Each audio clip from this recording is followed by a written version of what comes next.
Welcome to Myths of the Night. Ancient stories told in whispers to guide you into calm and peaceful rest. Here, the myths of old are retold in calm voices to help you rest, reflect, and dream. There are love stories that end in triumph, where two souls find each other across impossible distances and overcome insurmountable odds to be together. There are tales of passion that burn so brightly they illuminate the darkness, leaving behind only warmth and joy. And then there are the other stories, the ones that speak of desire without reciprocation, of beauty that becomes a curse, of love that transforms into something unrecognizable. These are the stories that haunt us, that linger in the shadows of our collective memory, reminding us that not all pursuits end in embrace, and not all hearts beat in synchrony. The tale of Apollo and Daphne, as we know it today, comes primarily from the Roman poet Ovid's Metamorphoses, written around 8 CE. While earlier Greek writers, like Parthenius in the 1st century BCE, mentioned the story, no written or artistic versions survive from the earlier Greek period, suggesting the myth is likely Hellenistic in origin. Ovid's lyrical retelling became the definitive version, the one that would inspire countless artists and writers across the centuries. The tale of Apollo and Daphne is one such story. It is a narrative steeped in tragedy, a romance that never was, a pursuit that ended not in union, but in the most permanent of separations. According to Ovid's telling, it is a story about a god who could command prophecy and healing, but could not command the heart of a single nymph. It is about a maiden who loved her freedom more than life itself, and who paid the ultimate price to preserve it. This is not a story of happily ever after. This is a story of transformation and loss, of eternal devotion and eternal distance, of love that asks too much and freedom that costs everything. In the warm, golden light of ancient Greece, where gods walked among mortals and nymphs danced in sacred groves, this tragedy unfolded with the inevitability of fate itself. It began, as so many Greek tragedies do, with pride. It escalated with the mischief of the gods, and it concluded with a transformation that would echo through millennia, giving birth to symbols and traditions that persist to this very day. The laurel wreath that crowns poets and victors, the bay leaves that flavor our meals, the very concept of the laureate who achieves greatness in their field. All these trace their lineage back to one desperate moment when a river god heard his daughter's prayer and granted her the only escape he could provide. This is a story that has been told and retold across thousands of years, depicted in countless works of art, from ancient vases to Renaissance sculptures, from epic poems to modern novels.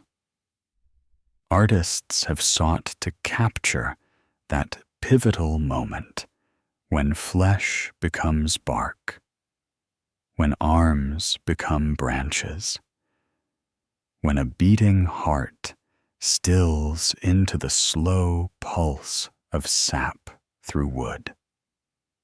Writers have explored the psychology of both pursuer and pursued, the tragedy of desire meeting resistance, the eternal question of what we owe to those who want what we cannot give. But beyond the art and the analysis, beyond the symbolism and the cultural legacy, there remains the story itself. A story of two beings, one divine and one nature-bound, whose paths crossed in the worst possible way. A story of how love, when unreturned and unrelenting, can become indistinguishable from violence.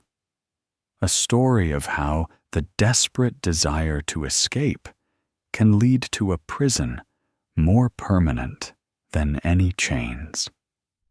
This is the story of Apollo and Daphne, and it begins, as all great tragedies must, with a moment of hubris that set everything in motion. The radiant god, Apollo in his glory. To understand the magnitude of what was lost in this tale, we must first understand who Apollo was, for he was not merely any god, but one of the most powerful, most beautiful, most accomplished of all the divine beings who dwelt on Mount Olympus. Born to Zeus, the king of the gods, and Leto, a titaness of considerable grace and beauty, Apollo entered the world alongside his twin sister Artemis on the floating island of Delos. His birth itself was a story of perseverance and divine politics. For Hera, Zeus's perpetually jealous wife, had forbidden any land to give Leto a place to deliver her children.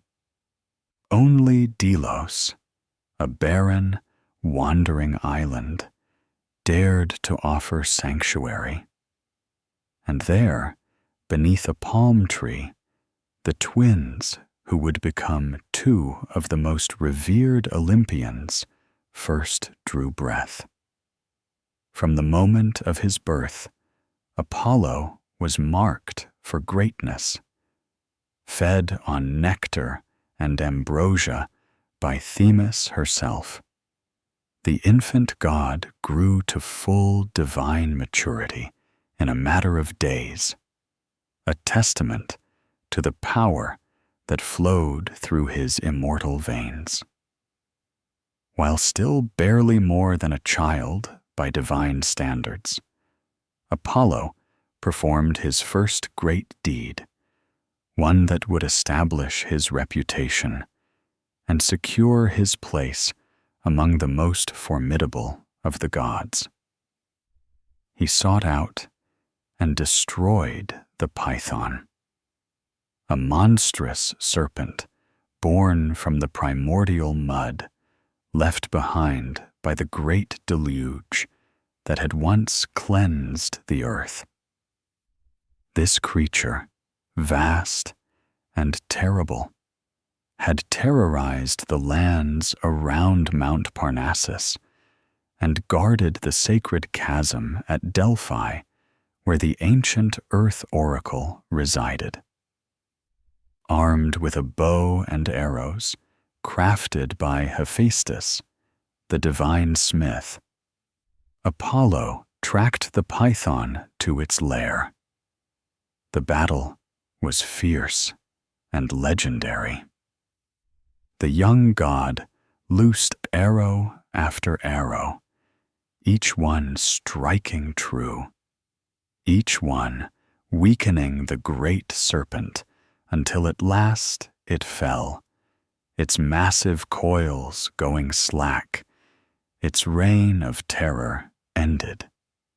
Some ancient sources speak of 100 arrows, emphasizing Apollo's skill as an archer. Apollo claimed the site of his victory, establishing there his own oracle, the most famous in all of the ancient world. The priestess who would channel his divine knowledge came to be known as the Pythia, named for the fallen serpent. And the games held in Apollo's honor every 4 years at Delphi were called the Pythian Games. This victory over Python was more than just a triumph over a monster. It represented the establishment of a new order, the assertion of Apollo's power and authority. It marked the transition from the old chthonic deities of earth and darkness to the bright Olympian gods of the sky. Apollo became the master of Delphi, and through his oracle there, he would influence the course of human and divine affairs for millennia. Kings and commoners alike would journey to Delphi to seek his wisdom, to learn what the future held, to understand the will of the gods. His prophecies, cryptic and complex, shaped wars and founded cities, ended dynasties, and began new eras. But prophecy was only one facet of Apollo's multifaceted nature. He was the god of light, often associated with the sun in later traditions, though originally distinct from Helios, who actually drove the solar chariot across the sky. Apollo represented illumination in its broader sense, the light of reason, of clarity, of truth. He was the god who made things visible, who brought understanding and knowledge. In an age when darkness meant danger and uncertainty, Apollo's domain over light made him a deity of fundamental importance to both gods and mortals. He was also the god of music and the arts, the leader of the Muses, those 9 divine sisters who inspired all creative endeavors. Apollo's instrument was the lyre, that most elegant of stringed instruments, which he played with such skill and beauty that even the other gods would pause to listen. Music, poetry, dance, all the artistic expressions that elevated humanity beyond mere survival, fell under his patronage. He represented not just technical skill, but the divine inspiration that transforms craft into art, that turns sound into song, that makes words transcend their mere meanings to touch the soul. Healing, too, belonged to Apollo's realm, though this was a power with a double edge. The God who could cure disease could also send it. The God who could heal wounds could also inflict them. His arrows, which had felled the mighty Python, could carry plague as easily as death. This duality made Apollo a god to be respected and feared in equal measure. Cities would offer him sacrifice and honor, not just to gain his favor, but to avoid his wrath. During the Trojan War, it was Apollo who sent a devastating plague through the Greek camp when Agamemnon had dishonored one of his priests. And it was only when proper restitution was made that the god withdrew his punishment. As for his appearance, Apollo was considered the very embodiment of male beauty and youthful perfection. Artists portrayed him as beardless, athletic, with long flowing hair, often crowned with laurel leaves. He represented the ideal of the kouros, the perfect youth in the prime of life, combining physical beauty with intellectual prowess, strength with grace, power with elegance. His face was said to shine with an inner light, his eyes to gleam with intelligence and intensity. He moved with the fluid grace of a dancer, yet possessed the strength of a warrior. He was, in every way, the image of divine perfection, and Apollo knew it. This was perhaps the crucial detail in our story, the seed from which tragedy would grow. Apollo was not merely beautiful and powerful. He was aware of his beauty and power. He had slain monsters, established oracles, won the devotion of mortals and gods alike. He had triumphed in music contests, his lyre defeating even the great satyr Marsyas so thoroughly that the mortal musician met a terrible end for his resumption. Apollo had every reason to believe himself superior, to carry himself with confidence, to view the world from a position of unquestioned authority. This confidence was not entirely misplaced. Apollo had indeed achieved great things. He had loved many, both goddesses and mortal women, and fathered children who would become heroes and founders of cities. Asclepius, his son by the mortal Coronis, would become the god of medicine himself, so skilled at healing that he could even raise the dead. Orpheus, by some accounts his son, would be the greatest musician to ever live, capable of charming even stones and trees with his lyre. Apollo's romantic history was extensive, though not always happy. Still, he had known love, had known desire, had known the pleasure of conquest and the satisfaction of reciprocated affection.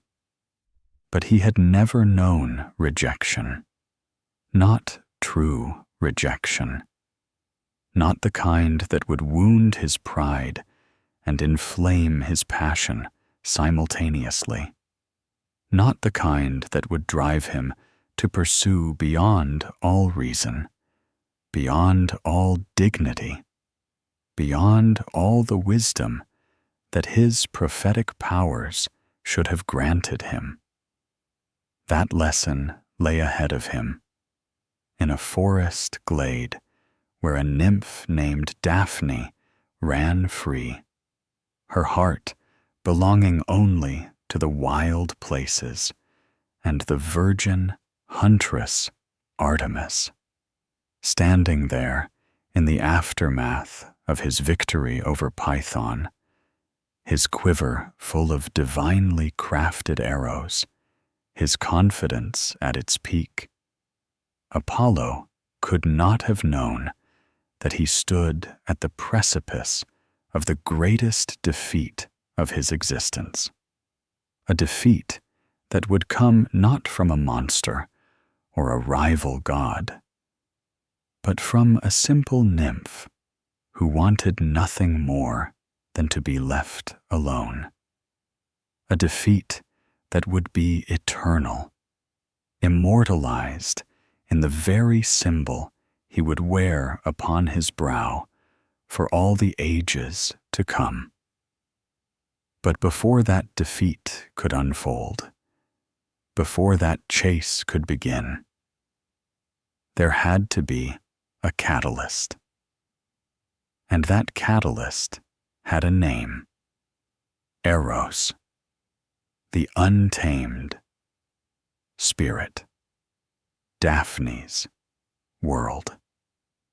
While Apollo basked in the glory of his triumph over Python, establishing his authority and reveling in his power, there existed in the world a being who cared nothing for his fame, his beauty, or his divine status. In the forests and wild places, along the banks of rivers, and in the shade of ancient groves, there lived a nymph named Daphne. She was a naiad, a water nymph, daughter of Peneus, the river god of Thessaly, according to Ovid's account, though some other ancient sources name her father as Leaden, the river god of Arcadia.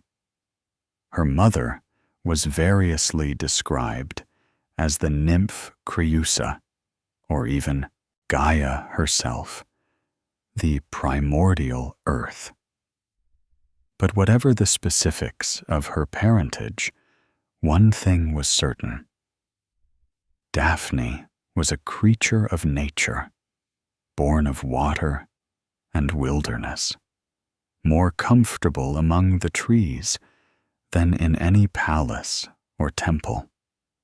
Daphne's beauty was remarkable, even among nymphs who were by their very nature beings of exceptional loveliness. Her hair was said to cascade like a waterfall, catching the light as it moved. Her eyes held the depth of forest pools, mysterious and inviting.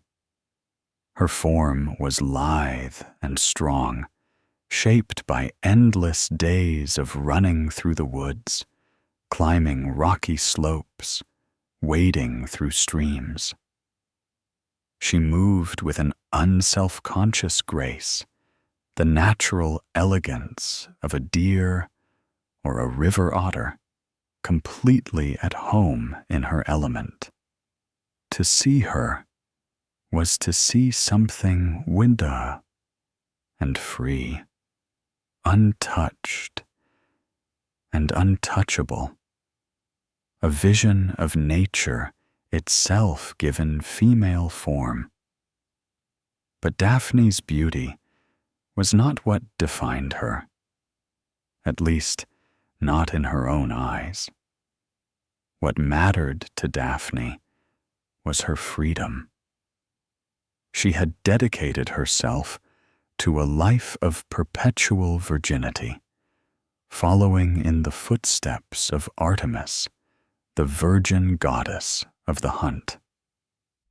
just as Artemis had asked her father, Zeus, to grant her eternal maidenhood and the right to roam free forever, so too had Daphne sought and received permission from her own father to remain unmarried, unbound, devoted only to the pursuit of game through the forests she loved. For Daphne, this was not a rejection of love itself, but rather a rejection of what love meant in her world. Marriage, for a nymph, meant subordination to a husband, whether god or mortal. It meant the loss of freedom to roam where she wished. It meant pregnancy and childbirth, the end of her days spent in wild pursuit of deer and boar. It meant leaving behind the life she had chosen, the life that brought her joy and fulfillment, to take on a role she had no desire to play. Daphne had seen what happened to nymphs who caught the eye of gods. She had heard the stories of Europa, carried away by Zeus in the form of a bull, of Io, transformed into a cow to hide Zeus's adultery, of Callisto, who had been Artemis's companion until Zeus violated her, leading to her transformation into a bear. The examples were everywhere. The gods took what they wanted when they wanted it, and the objects of their desire rarely had any say in the matter.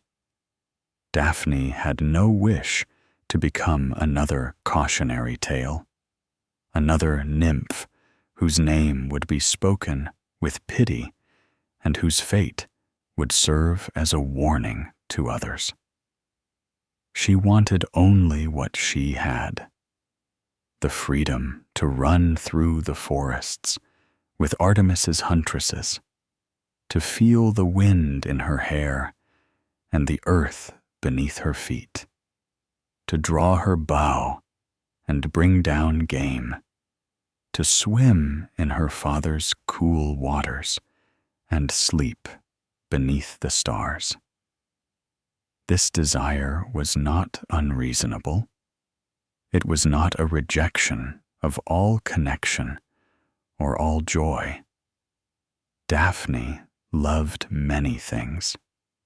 She loved her companions, the other nymphs who hunted with her. She loved her father, the great river Peneus, whose waters nourished the land, and whose presence was a constant comfort.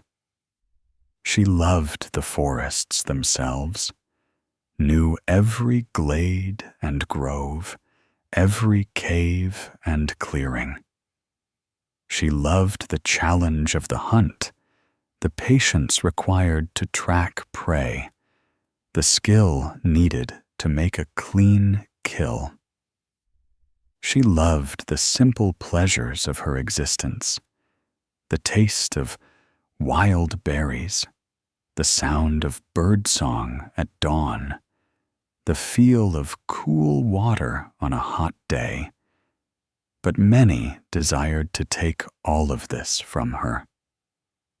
Suitors came regularly, drawn by her beauty and her vivacity. Young men from nearby villages and towns would seek her out, offering gifts, declaring their love, promising her comfort and security and a life of ease if only she would consent to marry them. Daphne rejected them all, gently at first, then with increasing firmness as they persisted. She had no interest in their offers, no matter how sincere or well-intentioned. The life they offered, however comfortable, was a cage to her. She would rather live free and wild than comfortable and constrained. Her father, Peneus, found this frustrating. He was a god, yes, but also a father who loved his daughter and wanted what fathers have wanted throughout time: to see her settled, to know she would be cared for, to hold grandchildren in his arms.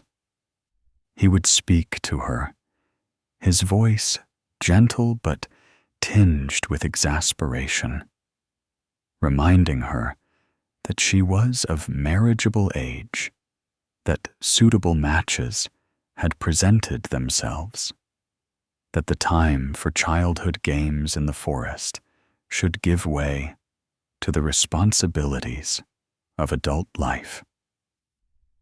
"Daughter," he would say, his watery form shimmering in the sunlight, "you owe me a son-in-law. You owe me grandchildren to carry on our line. It is the way of things. Even gods and nymphs must think of family, of legacy." And Daphne would embrace him, her arms around his neck, her voice coaxing and affectionate. "Dearest father," she would reply, "remember how Diana's father granted her the gift of eternal virginity. Cannot you grant the same to me? I ask for nothing but to remain as I am, to serve Artemis, and to enjoy the freedom that makes my life worth living."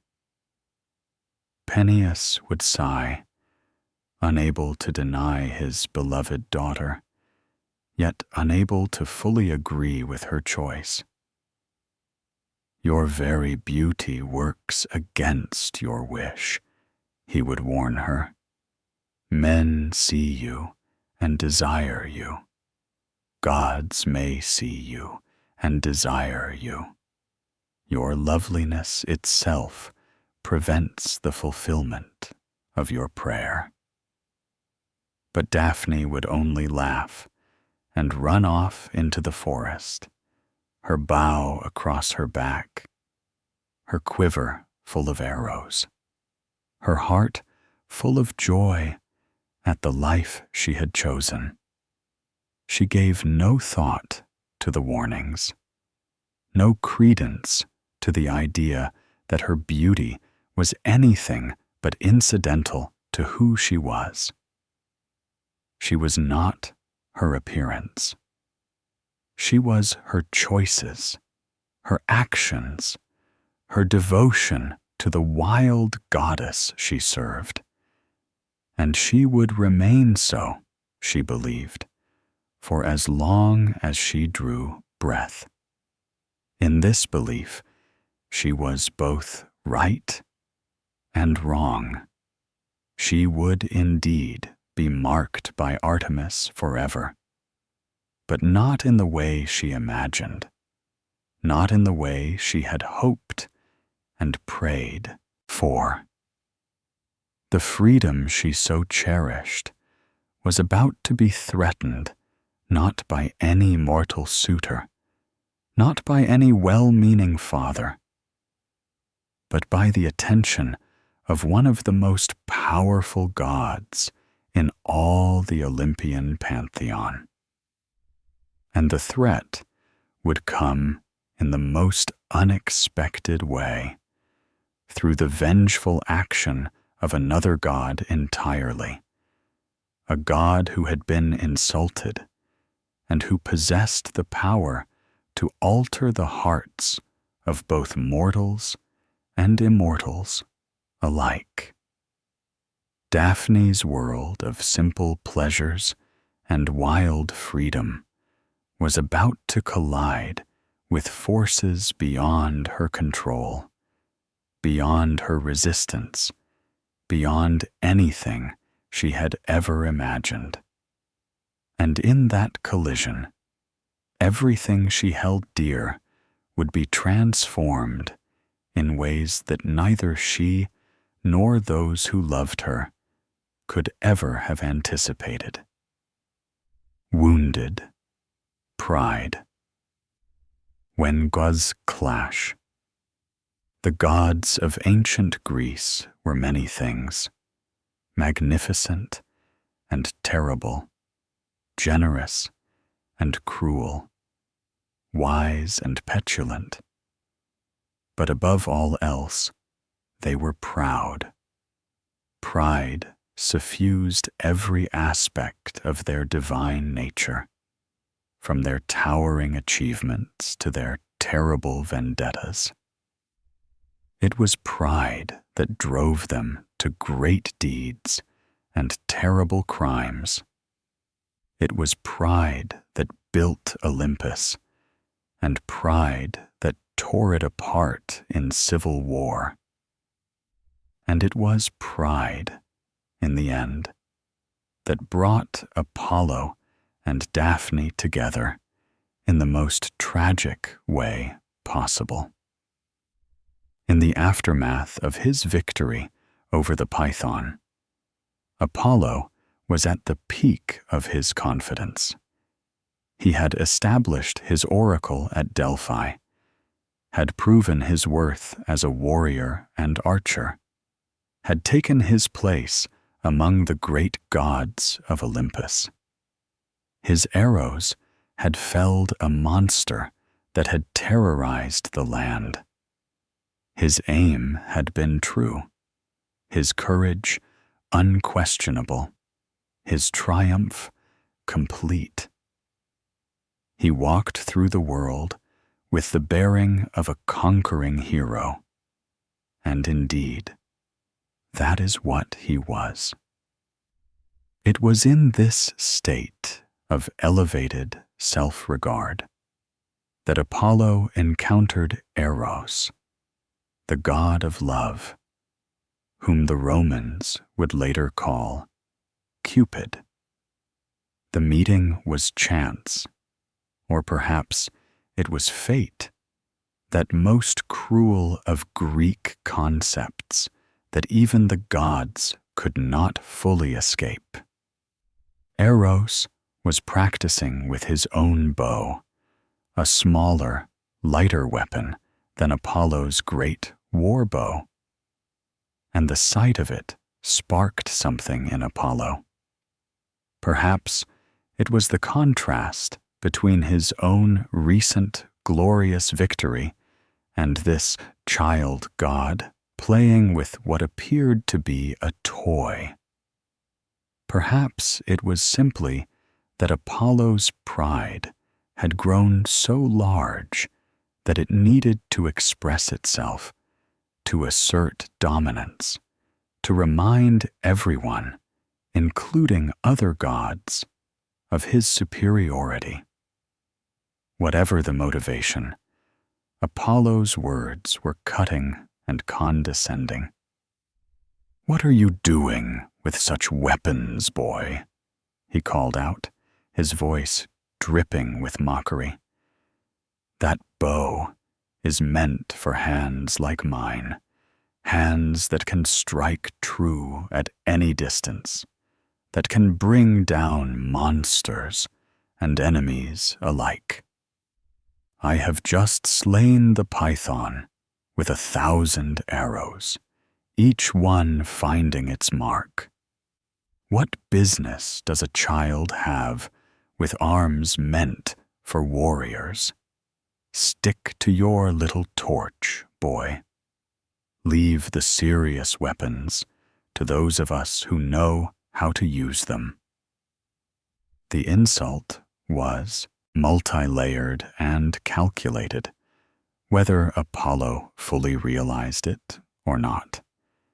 He had questioned Eros's maturity, calling him boy, despite Eros being one of the primordial gods in some traditions, present at the very creation of the cosmos. He had diminished Eros's weapon, comparing it unfavorably to his own. He had implied that love itself was less important, less powerful, less worthy of respect than martial prowess. And perhaps most importantly, he had made this insult publicly, in a way that wounded not just Eros's feelings, but his dignity, his status, his very identity as a god. Eros heard these words, and something cold and dangerous settled in his heart. Some gods might have laughed off such an insult, might have recognized it as the boasting of a young god drunk on recent victory. But Eros was not such a god. His domain was love, yes, but love in all its forms. The gentle affection between friends, the passionate desire between lovers, the deep bonds of family. And yes, the destructive obsession that could drive mortals and immortals alike to madness. Love was power, perhaps the greatest power in all creation, and Eros was its master.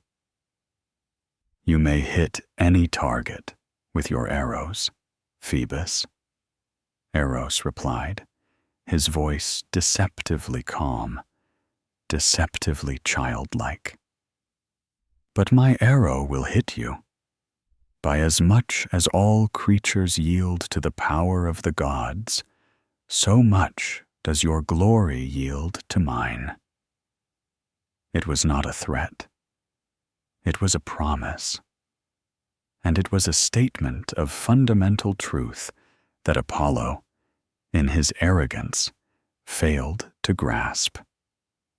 The power to make one fall in love, or to prevent love from taking root, was indeed greater than the power to slay monsters. The python was dead and would terrorize no more. But love could torment forever.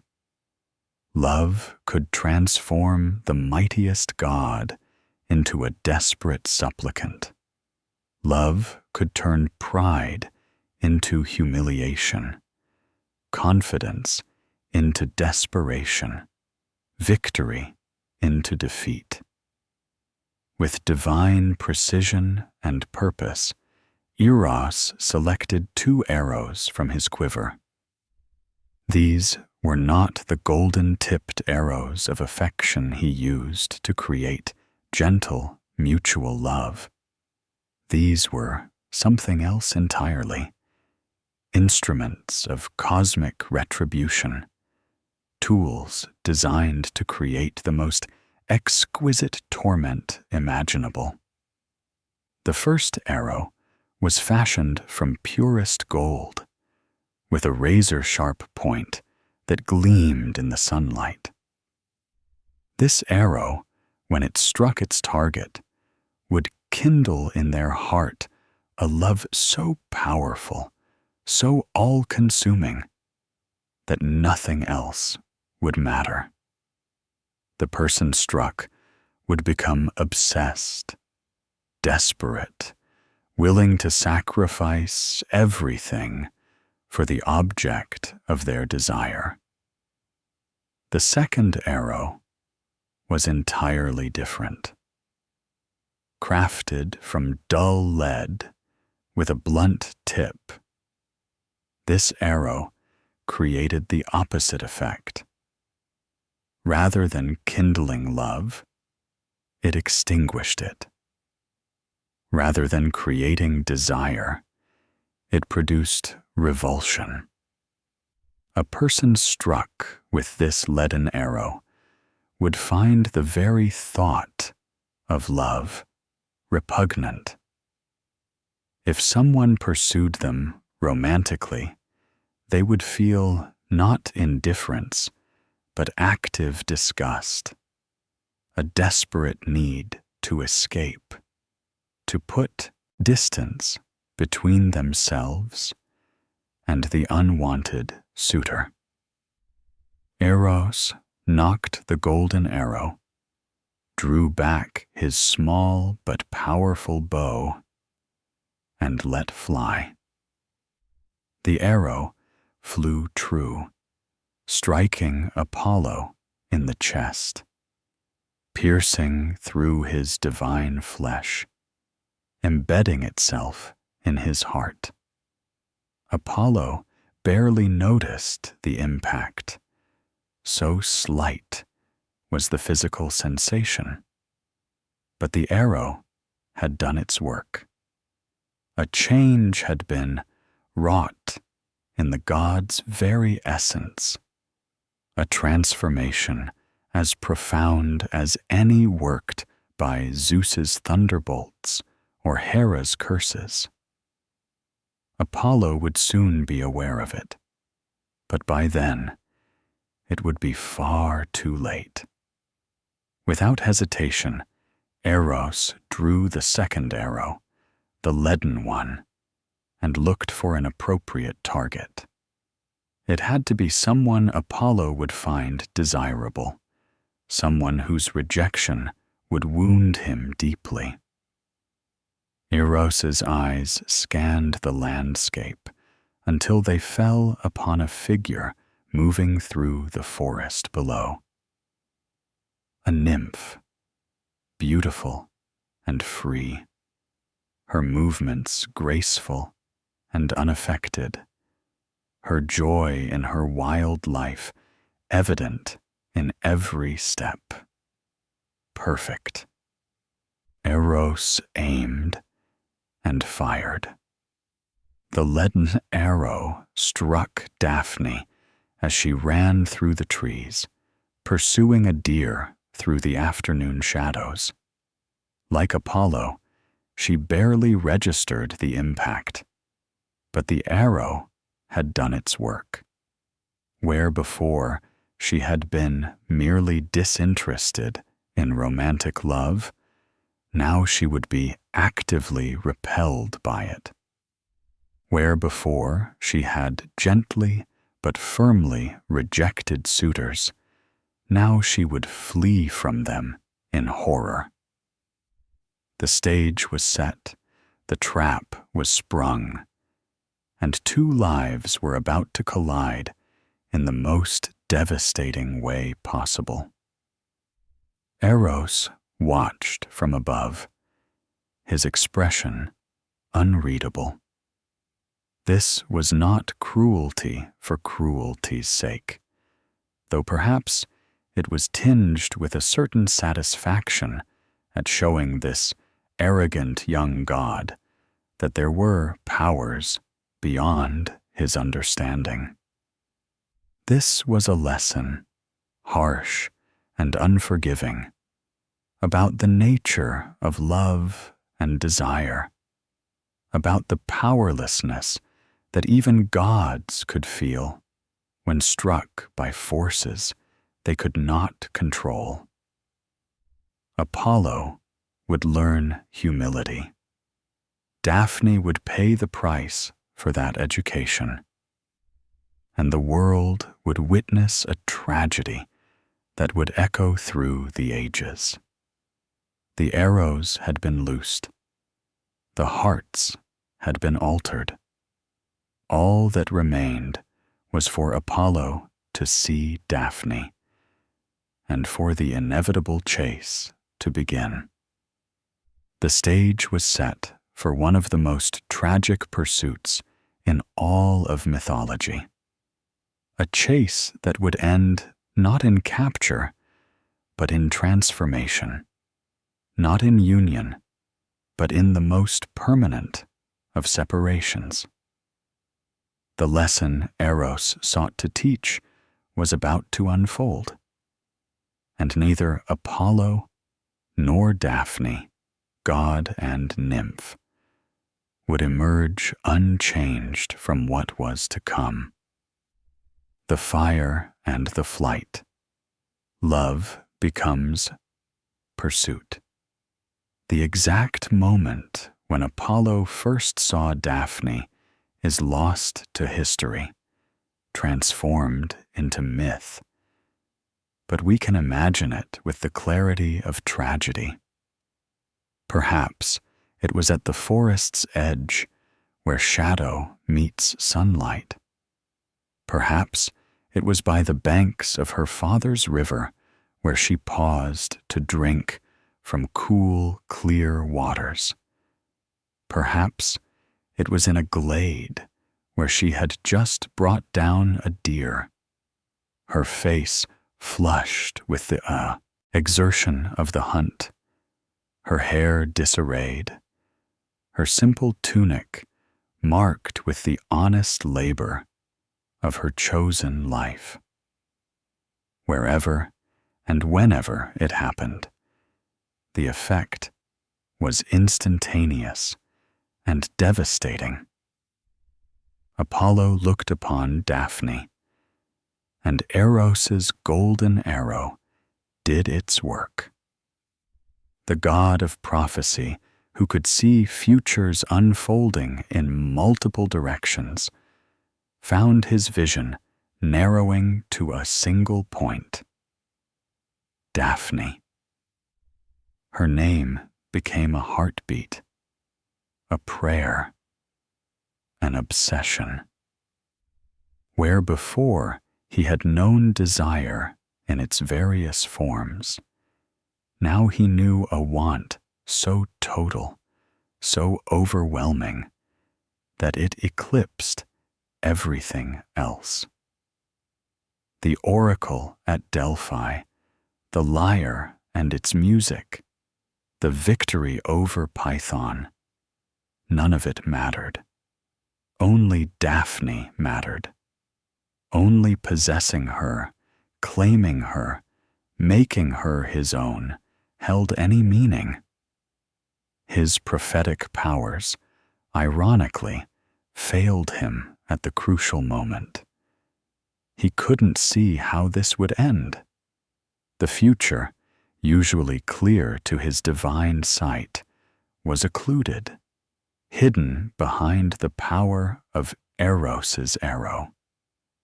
If he had been able to see the outcome, would he have stopped? Could he have stopped? Or was the compulsion too strong, the desire too overwhelming? We cannot know. We know only that he saw Daphne, and he was lost. Apollo saw everything about her with the heightened perception of a man in love, or perhaps more accurately, in the grip of love's darker cousin, obsession. He noticed how her hair fell across her shoulders, and wondered how it would look properly arranged and adorned. He saw her eyes, bright and alert like a deer's, and imagined them looking at him with affection rather than the indifference of a stranger. He observed her figure, athletic and strong, and felt desire kindle in him like flames in dry tinder. Every detail of her appearance became precious to him, from the small scar on her arm from some past hunting accident to the particular way she held her bow. In his mind, Apollo constructed a romance that did not exist. He was a god, powerful and beautiful. She was a nymph, lovely and wild. Surely, he thought, she would be honored by his attention. Surely she would see the advantages of accepting his love. He could give her so much. Immortality, if she did not already possess it. Comfort beyond anything her simple forest life could provide. The prestige of being beloved by one of the great Olympians. He began to approach her, already composing in his mind the words he would use to woo her, the promises he would make, the future they would share. But as Apollo drew near, Daphne looked up and saw him approaching, and the leaden arrow did its work. She felt no flutter of attraction, no curiosity about this beautiful stranger. Instead, she felt a cold dread settle in her stomach, a visceral rejection of what she somehow knew was coming. This god, radiant and confident, was coming toward her with purpose, and every instinct in her body screamed at her to run. She did not know him. She did not know that he was Apollo. She knew only that a male was approaching her with that particular expression that she had learned to recognize and dread. The look that said he wanted something from her that she did not wish to give. Apollo called out to her, his voice warm and inviting. "Stay, beautiful nymph. Do not flee from me. I am no enemy to you, no predator seeking to harm you." Even as he spoke these words, he failed to see their irony. You run as the lamb flees the wolf, as the dove escapes the eagle. But I pursue you only out of love. Please stop and speak with me. But Daphne did not stop. The very sound of his voice, pleasant though it was, filled her with an urgency to escape. She turned and ran, her feet sure and swift on the familiar forest paths. She knew these woods as she knew her own heartbeat. Every tree, every stone, every stream and hollow was familiar to her. If she could lose him in the forest, she thought, she would be safe. She ran. And Apollo, driven by the uncontrollable passion that Eros had inflicted upon him, ran after her. The chase began in earnest then, and it was as unequal as it was inevitable. Daphne was swift, perhaps the swiftest of all the nymphs who hunted with Artemis. Her legs were strong from years of running through these forests. She knew the terrain intimately. But Apollo was a god, and gods do not tire as nymphs do.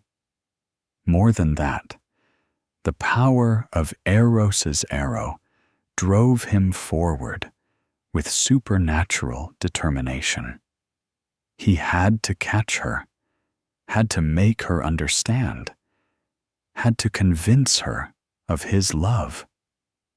Nothing else mattered.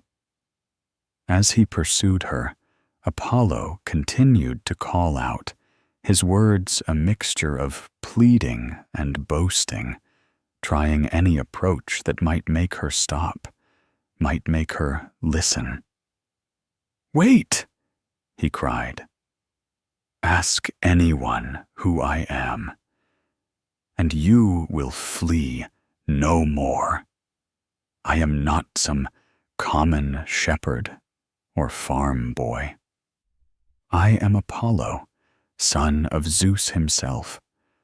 I am the Lord of Delphi, master of the oracle that guides nations. I am the god of music, of healing, of prophecy. I can offer you everything. Why do you run from me?" But his words, meant to reassure and impress, had the opposite effect. Daphne ran faster, her heart pounding, not with attraction, but with terror. She did not want a god's attention. She had heard too many stories of nymphs who had caught such attention, and none of those stories ended well for the nymphs involved. She ran through clearings and across streams, her breath coming in ragged gasps, her legs beginning to ache with the sustained effort. She leaped over fallen logs and dodged between trees, using every bit of skill and knowledge she possessed to try to escape the relentless god behind her. Apollo, for his part, grew increasingly desperate as the chase continued. His divine nature meant he was gaining on her, closing the distance between them with each stride. But he could see her fear, could see the way she pushed herself beyond her limits to escape him. And some part of him, buried beneath the compulsion of Eros's arrow, recognized that this was wrong. Yet he could not stop. The golden arrow had taken away his ability to accept rejection, to understand that no meant no, to see that his pursuit was the very thing that made him into the predator he claimed not to be. "Please," he called again, his voice taking on a note of genuine anguish. "At least slow down. You will hurt yourself running so recklessly. I am not chasing you to harm you. I will slow down if you will slow down. I only want to speak with you, to tell you of my love." He tried a different approach, appealing to her vanity, though he misunderstood entirely what would appeal to Daphne. "Think of who I am. Kings and heroes seek my favor. The muses themselves sing at my command. I have access to all knowledge, all prophecy. I could tell you your future, could show you wonders beyond imagination." But Daphne wanted none of it. She did not care about his status, his power, his knowledge. She wanted only to escape, to return to her life, to be free of this nightmare that had somehow descended upon her peaceful existence. The forest that had always been her sanctuary now felt like a trap. The trees that had sheltered her now seemed to close in around her, limiting her options, funneling her toward some unknown fate. Her legs were burning now, her lungs screaming for air. Sweat poured down her face and back. She had never run so hard, so long, so desperately. Even in the hunt, when pursuing the swiftest deer, she had never needed to push herself to such extremes. But this was not a hunt where she was the hunter. This was something else entirely, something that activated every survival instinct she possessed. Behind her, she could hear Apollo's footsteps, could hear his voice calling out to her, and the sound of it drove her forward even as her body began to fail. Apollo continued his litany of credentials and promises, each word revealing more about his fundamental misunderstanding of the situation. "I can heal any wound, cure any disease," he proclaimed, "though I confess I cannot heal this wound in my own heart, this love that consumes me. I am the god of prophecy, yet I did not foresee meeting you, did not know that I would find the one who would complete me. Please, just stop and speak with me. Let me tell you of the life we could have together." But there would be no life together. There could be no life together, not when one party was fleeing in terror and the other pursuing in obsession. This was not the beginning of a romance, but the enactment of a tragedy, a collision between divine desire and mortal autonomy that could only end in disaster. The physical reality of the chase was brutal and undeniable. Daphne's body, strong and capable though it was, had limits that Apollo's divine form did not share. She could feel herself slowing, could feel her legs growing heavier with each step. Her vision was beginning to narrow, her thoughts to scatter. She had been running for what felt like hours, though in reality it was likely less. The afternoon sun, which had been high when the chase began, was now slanting toward evening, casting long shadows through the trees that seemed to reach for her like grasping hands. Apollo was close now, close enough that Daphne could hear his breathing, could almost feel his presence at her back. In desperation, she tried to change direction, to throw him off, but he anticipated her move, cutting off her escape. She tried another direction, and another, but each time he was there, herding her like a wolf herds a deer, cutting off her options, narrowing her path. The god reached out his hand, his fingers nearly brushing the fabric of her tunic. He was almost close enough to grab her, to stop her flight, to force the confrontation that she was so desperate to avoid. In that moment, Apollo's face showed a mixture of triumph and relief. Soon, he thought, she would stop running. Soon, he could make her understand. Soon, she would see that his love was a gift, not a curse. The delusion was complete, the blindness total. But Daphne felt that near touch like a brand, like ice, like everything terrible and final. She knew, with the certainty of prey that senses the end approaching, that she had moments left, perhaps seconds.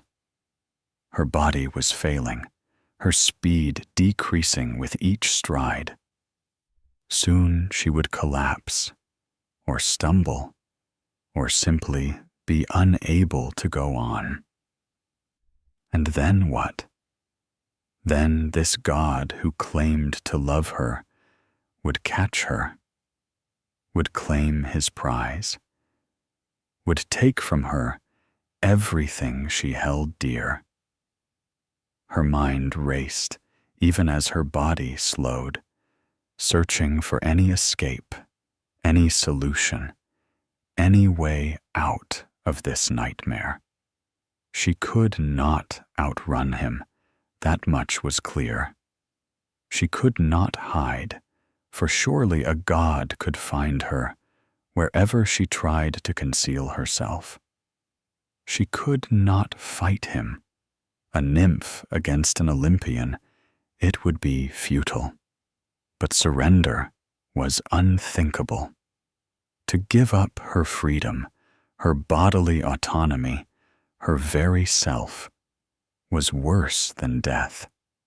It was the erasure of everything she was, everything she had chosen to be. And then, breaking through the fog of exhaustion and fear, a desperate idea formed. She was near her father's river. She could hear it now, the rushing of water over stones, the sound that had been the background music of her entire life. Her father, Peneus, the river god who loved her, who had granted her the freedom to remain unmarried despite his hopes for grandchildren. Surely he would help her now. Surely he would not let this happen to his beloved daughter.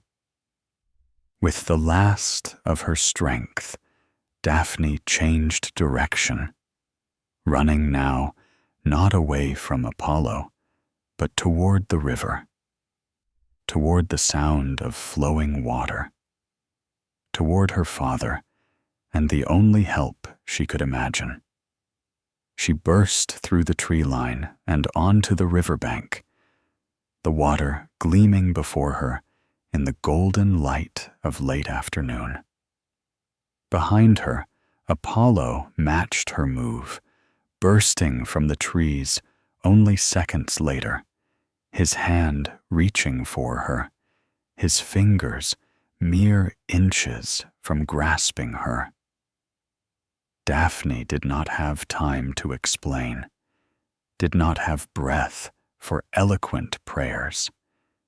She had only enough strength for a desperate cry, a plea from a daughter to a father, a prayer from a devotee of Artemis who had pledged her life to virginity and freedom. "Father," she cried out, her voice cracking with exhaustion and terror. "Help me, change me, destroy me, take away this form that has brought me to this. Whatever transformation you can work, whatever power you possess, use it now. I would rather die, rather become anything else, than surrender what I am." It was a prayer, like no prayer that had ever been uttered.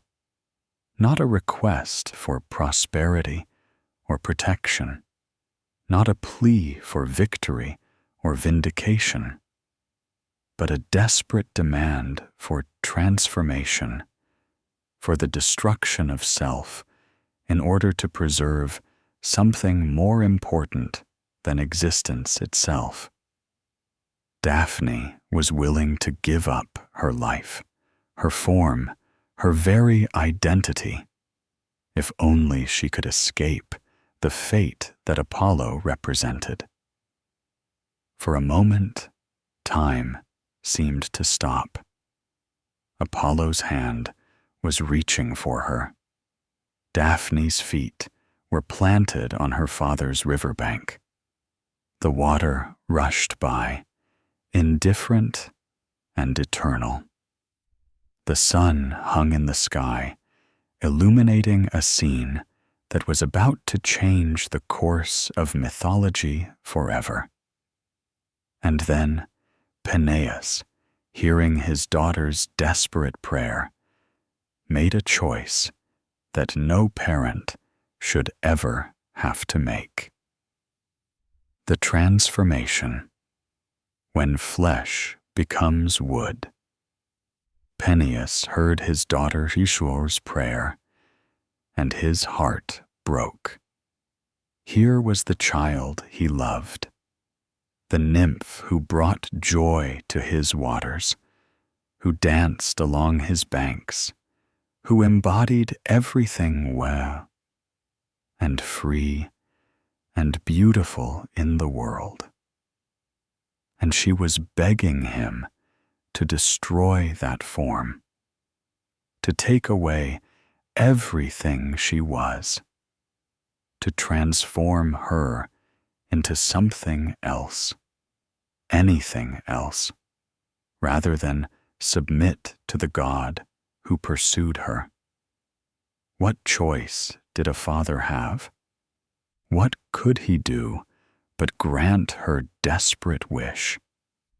The transformation began instantly, starting with her feet. Daphne felt a strange heaviness, a sudden inability to move. She looked down in terror and wonder, and saw that her feet, those feet that had carried her through endless forests, that had run and leaped and danced, were no longer feet at all. They were taking root in the earth, toes elongating and splitting, diving down into the soil like tendrils, like roots seeking water and nutrients. She could feel it happening, not painful exactly, but deeply strange. The sensation of becoming anchored, of losing the mobility that had defined her existence. The roots spread quickly, branching and subdividing, creating a network that connected her to the earth in a way she had never experienced.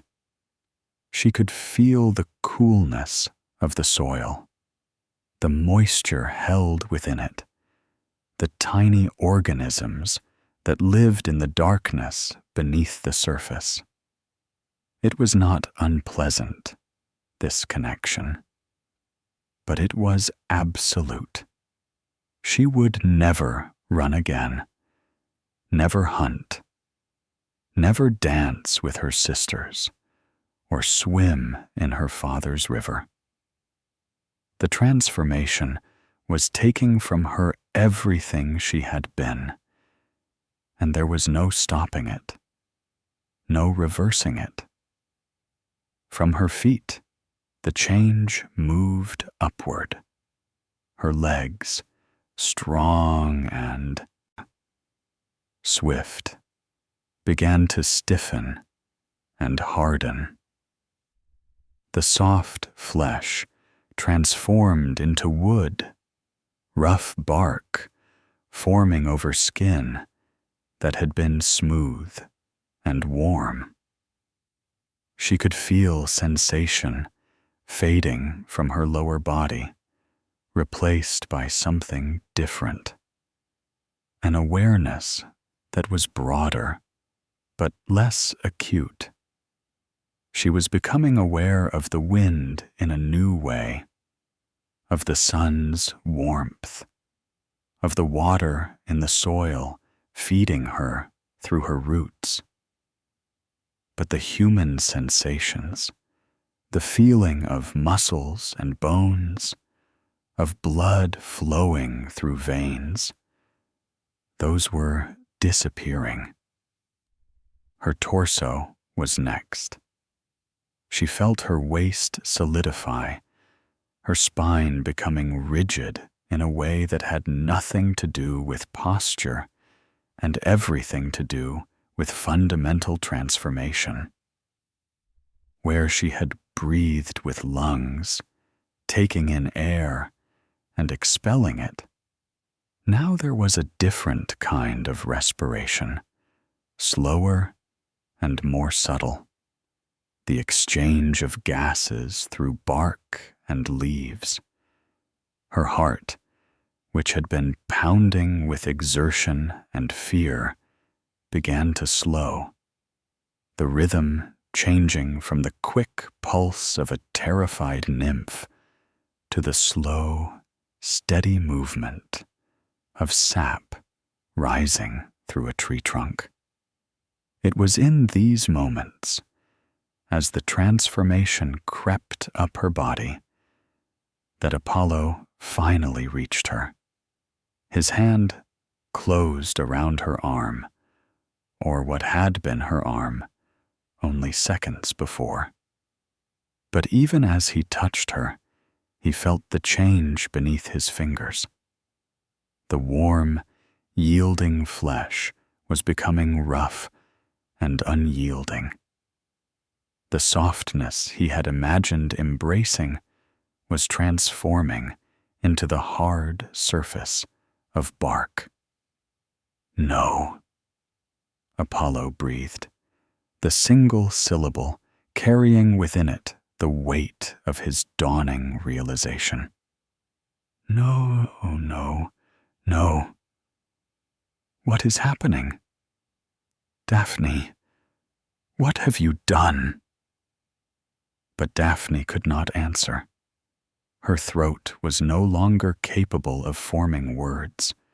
Her vocal cords had stiffened. Her breath had become the whisper of wind through branches rather than the passage of air through a human windpipe.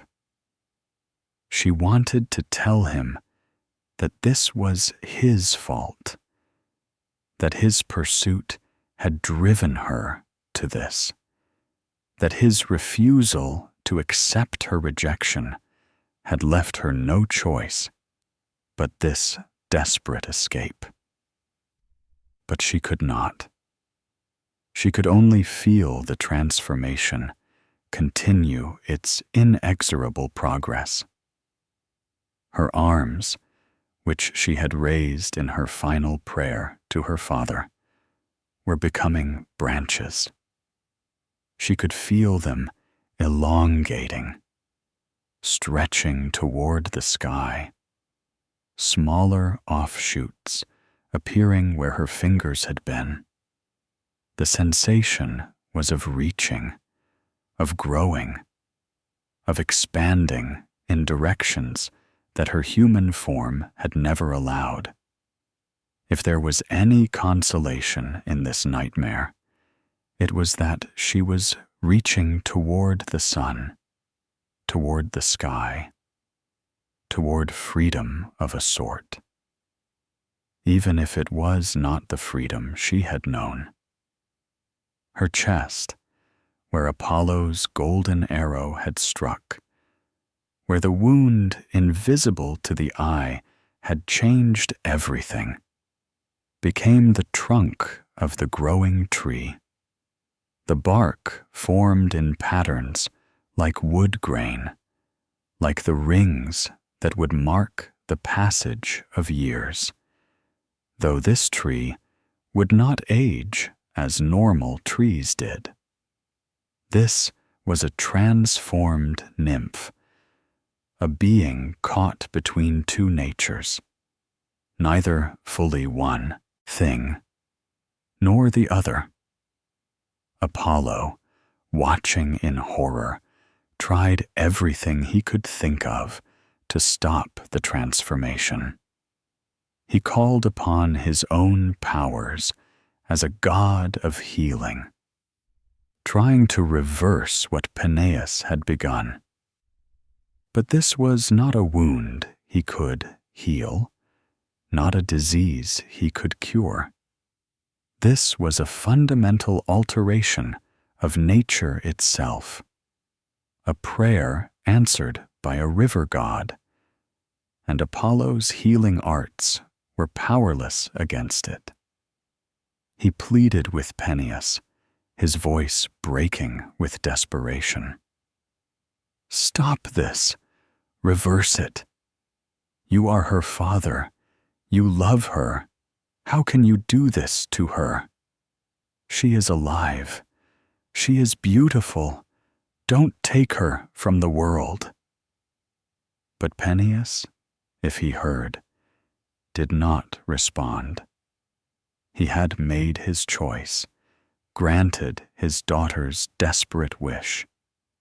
There would be no reversal, no second chance, no reprieve. Daphne's face, which Apollo had found so beautiful, which had driven him to this mad pursuit, was the last part of her to transform.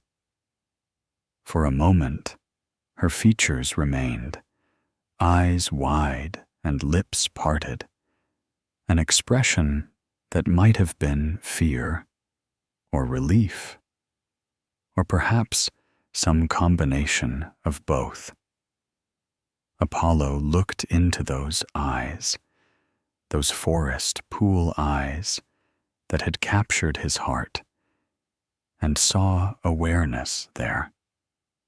She was still conscious, still present, experiencing this transformation from the inside. "I'm sorry," Apollo whispered. And perhaps in that moment, the gold arrow's influence weakened enough for genuine regret to break through. "I'm sorry. I never meant for this. I only wanted to love you. I'm so sorry."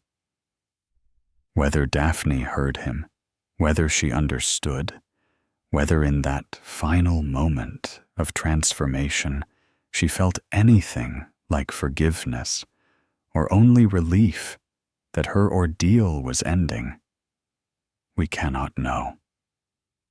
Her face began to smooth out, features fading as bark covered them. Her eyes closed, or perhaps were simply absorbed into the wood. Her hair, which had streamed behind her as she ran, became leaves, delicate and green, rustling in the breeze that carried the sound of her father's river. And then it was complete. Where Daphne had stood, there was now a laurel tree, not large or ancient, but young and vital, with smooth bark and glossy leaves that caught the late afternoon light. Its roots dug deep into the riverbank, drawing sustenance from the water that flowed nearby, from Peneus himself. Its branches reached toward the sky, toward the freedom that Daphne had valued above even existence itself.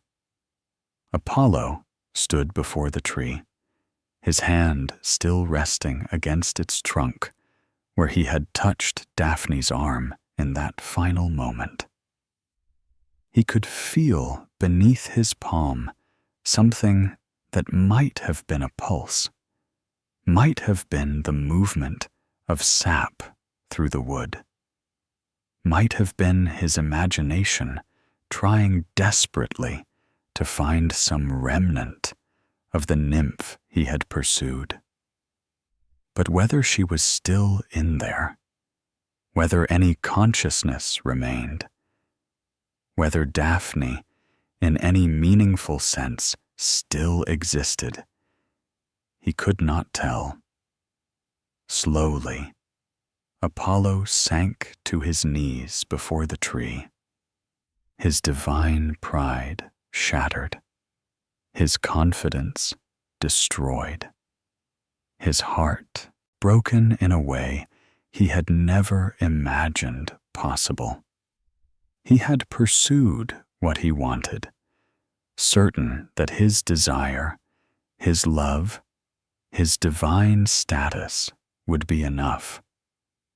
He had chased a terrified nymph through the forest, deaf to her pleas, blind to her fear, driven by an Eros compulsion and his own inability to accept rejection. And this was the result. Not union, but separation. Not love, but loss. Not the claiming of a prize, but the destruction of everything he had desired. The sun continued its descent toward the horizon, painting the sky in shades of gold and amber. The river flowed on, indifferent and eternal, and Apollo knelt before a laurel tree on the riverbank, learning a lesson that Eros had intended to teach, that love without reciprocation is not love at all, that desire without consent is violence, that sometimes the pursuit of what we want destroys the very thing we sought to claim. The eternal devotion, Apollo's promise. Time passed in that golden hour by the river, measured not in minutes, but in the slow acceptance of irreversible loss. Apollo remained on his knees before the laurel tree, his hand pressed against its trunk, his mind struggling to process what had happened. The God who could see the future had not foreseen this.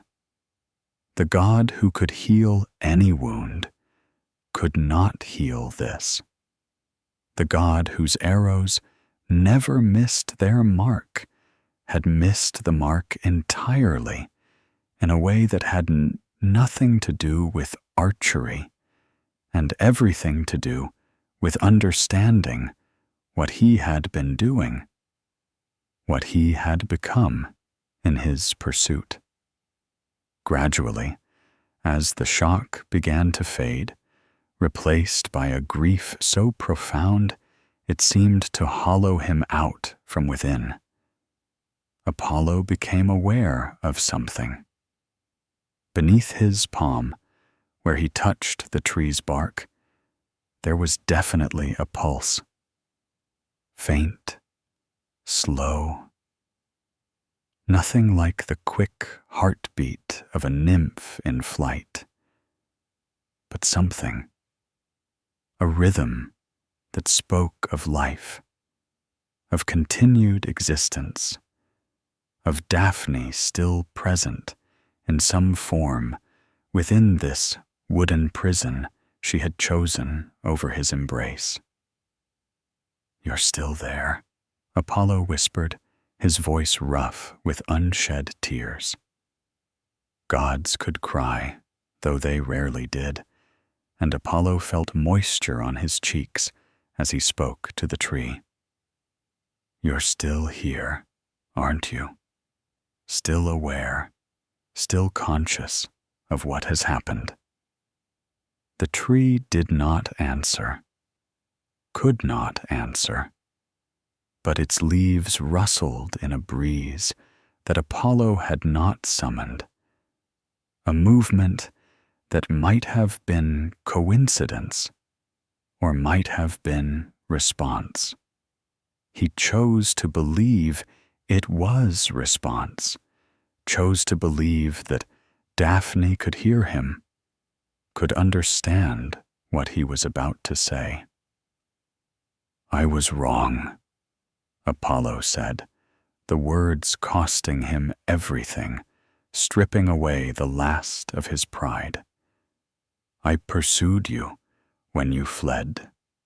I ignored your fear, your rejection, your clear desire to escape. I told myself it was love, but love does not terrify. Love does not chase. Love does not leave its object begging to be transformed into anything else rather than submit. I did not love you, not truly. I desired you, wanted you, needed to possess you. But that is not love. That is something else, something darker. And I am sorry. I am so sorry." The confession poured out of him, all the realizations that had crashed down upon him in the moment of Daphne's transformation. He understood now, too late, what he had failed to understand in the chase. That her no meant no. That her flight was not an invitation to pursue, but a desperate attempt to preserve herself. That his status as a god gave him no right to her attention, her affection, or her body. That desire, no matter how powerful, no matter how consuming, did not justify what he had done. "You chose this," Apollo continued, his voice breaking.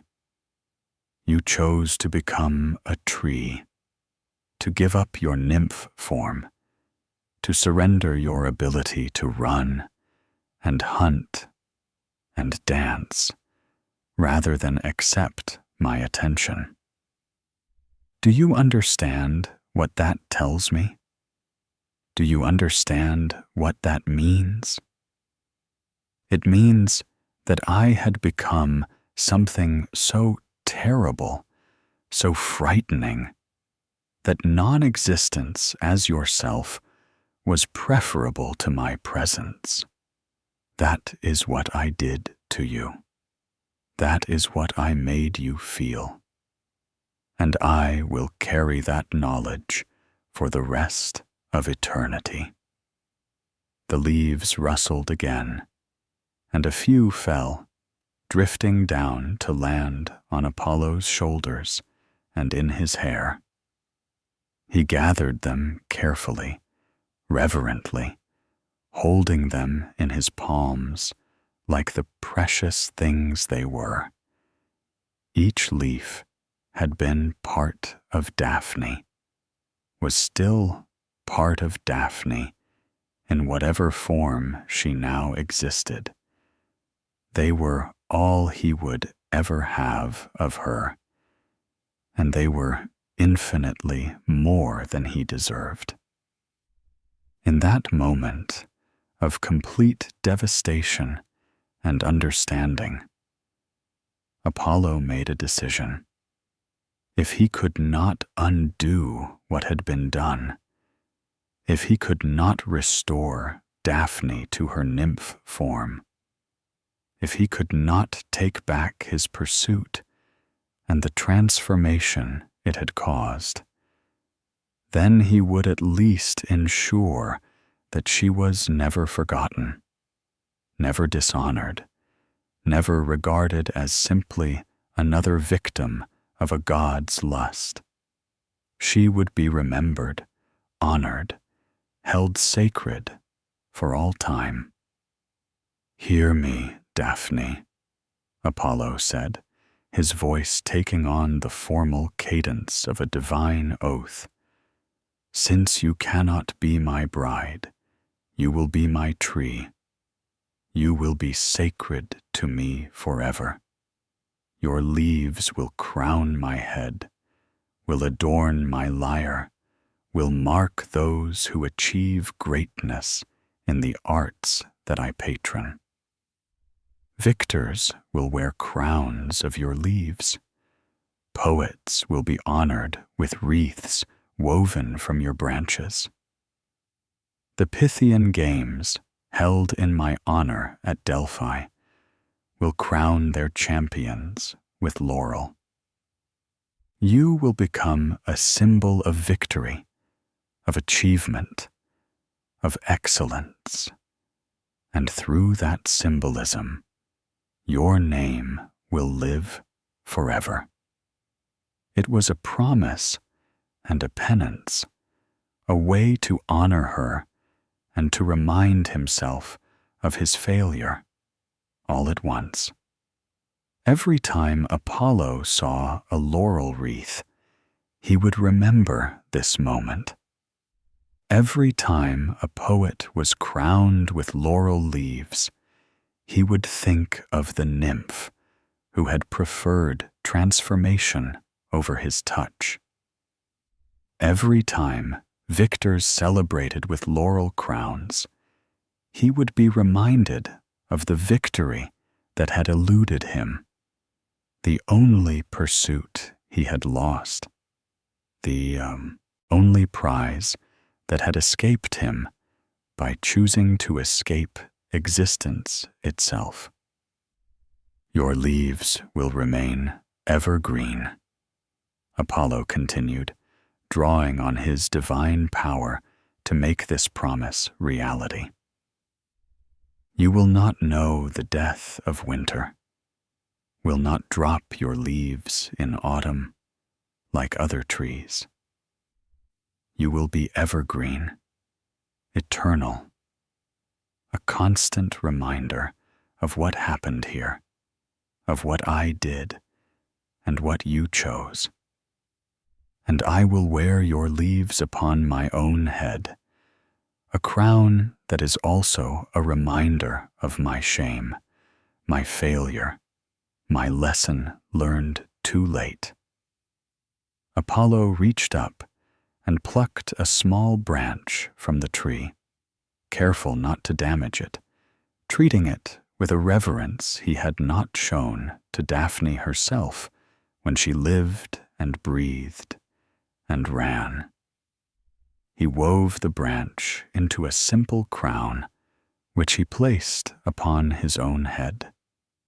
The leaves rested against his golden hair, green against gold, a combination that was striking and beautiful and profoundly sad.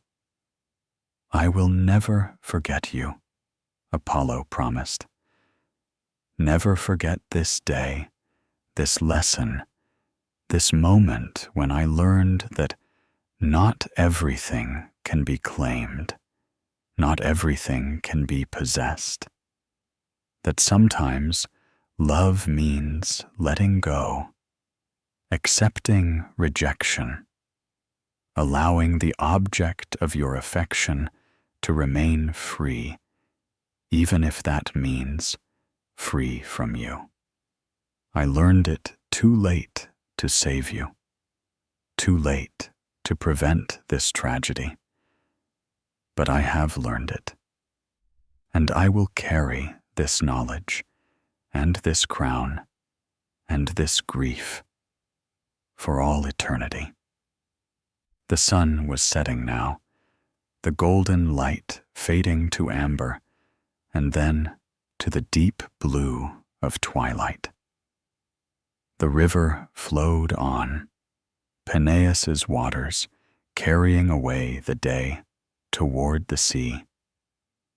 Apollo stood slowly, his hand trailing along the tree's trunk one last time, feeling that faint pulse, that subtle rhythm that spoke of life continued in an altered form. He knew he would return to this spot, again and again, across the years and centuries and millennia to come. He would sit beneath the laurel's branches and speak to Daphne, telling her of the world beyond her riverbank, of the victories and achievements honored with her leaves, of the poets and musicians and athletes who wore crowns woven from her branches.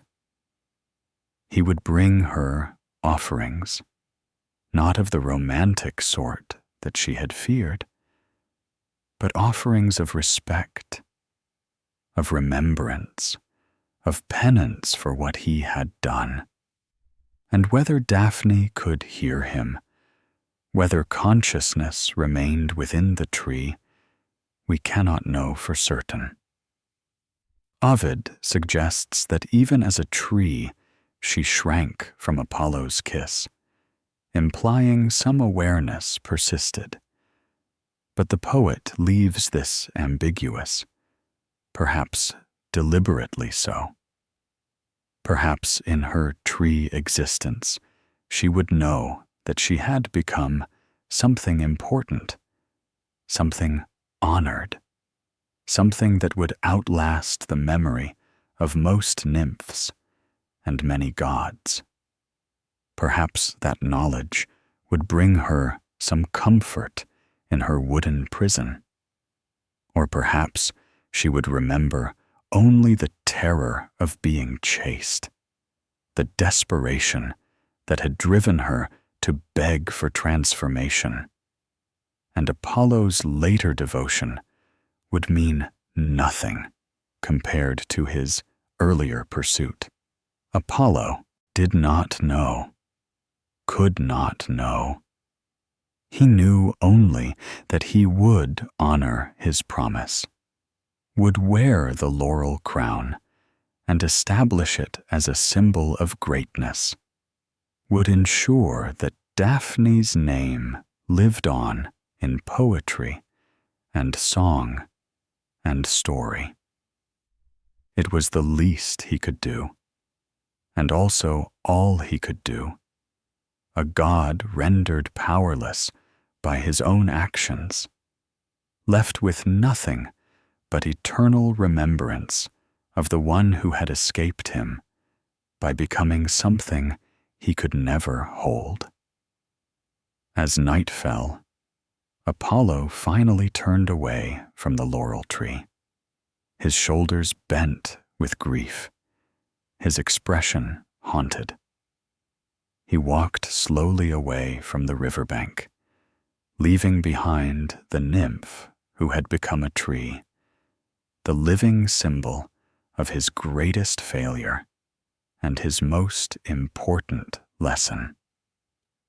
The laurel remained, its leaves whispering in the night breeze, its roots drawing sustenance from the river, its existence a permanent testament to the day when a god learned that desire without consent is not love, and that sometimes the cost of that lesson is measured in transformations that can never be undone.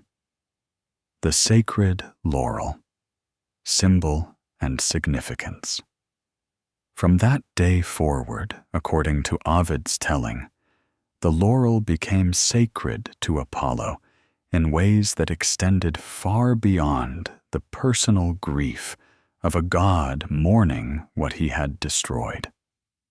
Interestingly, Apollo was already emphatically associated with laurel before this myth emerged, suggesting the story may have been created to explain an existing sacred connection. The transformation of Daphne and Apollo's subsequent devotion to her memory created ripples that spread throughout Greek culture and eventually into Roman civilization and beyond, making the laurel one of the most significant symbols in classical antiquity.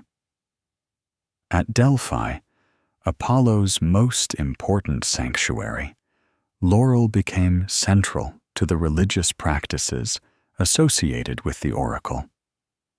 The Pythia, the priestess who channeled Apollo's prophetic wisdom, would chew laurel leaves before delivering her oracles, the plant's mildly toxic properties inducing a trance-like state that facilitated her connection to the divine. The temple itself was surrounded by laurel groves, the trees sacred and inviolable. To harm a laurel at Delphi was to risk Apollo's wrath, and pilgrims would often take small cuttings or fallen leaves as blessed souvenirs of their visit to the oracle.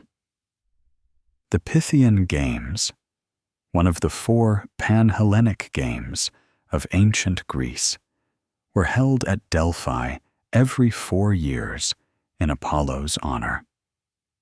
These games included not only athletic competitions, but also musical and poetic contests, reflecting Apollo's dominion over both physical excellence and artistic achievement. The victors in these games were crowned with laurel wreaths, establishing a tradition that would spread to other competitions and celebrations throughout the Greek world. To wear the laurel crown became synonymous with victory, with achievement, with excellence recognized and rewarded. The symbolism was potent and multi-layered. The evergreen nature of laurel made it a symbol of immortality, of achievement that would not fade or be forgotten. The fact that it was sacred to Apollo connected any victory crowned with laurel to the god himself, suggesting divine approval of the achievement. But underlying all of this was the story of Daphne, the nymph whose transformation had made the tree sacred in the first place. Every laurel crown was a reminder of her, of what she had sacrificed, of the price paid for Apollo's education. Poets and musicians, those who practiced the arts sacred to Apollo, adopted the laurel as their particular symbol. A poet of exceptional skill might be crowned with laurel, marking them as favored by the god of poetry himself. This practice gave us the word laureate, derived from the Latin laureatus, meaning crowned with laurel. To be a laureate, whether of poetry or any other field, was to be recognized as having achieved the highest level of excellence in that domain. The tradition continues to this day, with poet laureates appointed in many countries to honor and represent the poetic arts. The Romans, who inherited much of Greek culture and adapted it to their own purposes, embraced the laurel with particular enthusiasm. Roman generals celebrating a triumph, an elaborate victory procession through Rome, granted only for the most significant military achievements, would wear crowns of laurel as they rode through the streets in their chariots. The Emperor Augustus was so associated with Laurel that he had laurel trees planted outside his home, and subsequent emperors continued this tradition. The laurel became a symbol not just of victory in general, but of Roman power and authority specifically. The plant itself, Laurus nobilis, the bay laurel, became widely cultivated throughout the Mediterranean world. Its leaves were used not only for religious and ceremonial purposes, but also in cooking, their distinctive flavor enhancing countless dishes. Every time a cook added bay leaves to a pot of stew or soup, they were, in a sense, invoking Daphne's memory, using the transformed body of the nymph to nourish the living. It was a domestication of the sacred, a everyday use of something that carried profound mythological weight. In art, the image of Apollo with his laurel crown became iconic. Sculptors depicted him with the leaves adorning his perfect curls. Painters showed him wearing the wreath while playing his lyre or receiving the worship of mortals. The laurel became as much a part of Apollo's iconography as his lyre, his bow, or his association with the sun. But artists also depicted the moment of transformation itself, capturing Daphne in the process of becoming a tree, her arms raised and turning to branches, her feet rooting in the earth, her face frozen in an expression that various artists interpreted differently, some showing terror, others relief, others a strange ecstasy at escape achieved. Gian Lorenzo Bernini's Baroque sculpture, Apollo and Daphne, created between 1622 and 1625, is perhaps the most famous artistic representation of the myth. The marble captures the exact moment of transformation with breathtaking skill, showing Daphne's flesh becoming bark even as Apollo's fingers touch her metamorphosing form. The sculpture manages to convey motion and change in a static medium, creating a sense of tragedy and beauty that has made it one of the most celebrated works of art in history. Visitors to the Galleria Borghese in Rome can see it today, can walk around it, and view the transformation from multiple angles, each perspective revealing new details of the tragedy frozen in stone.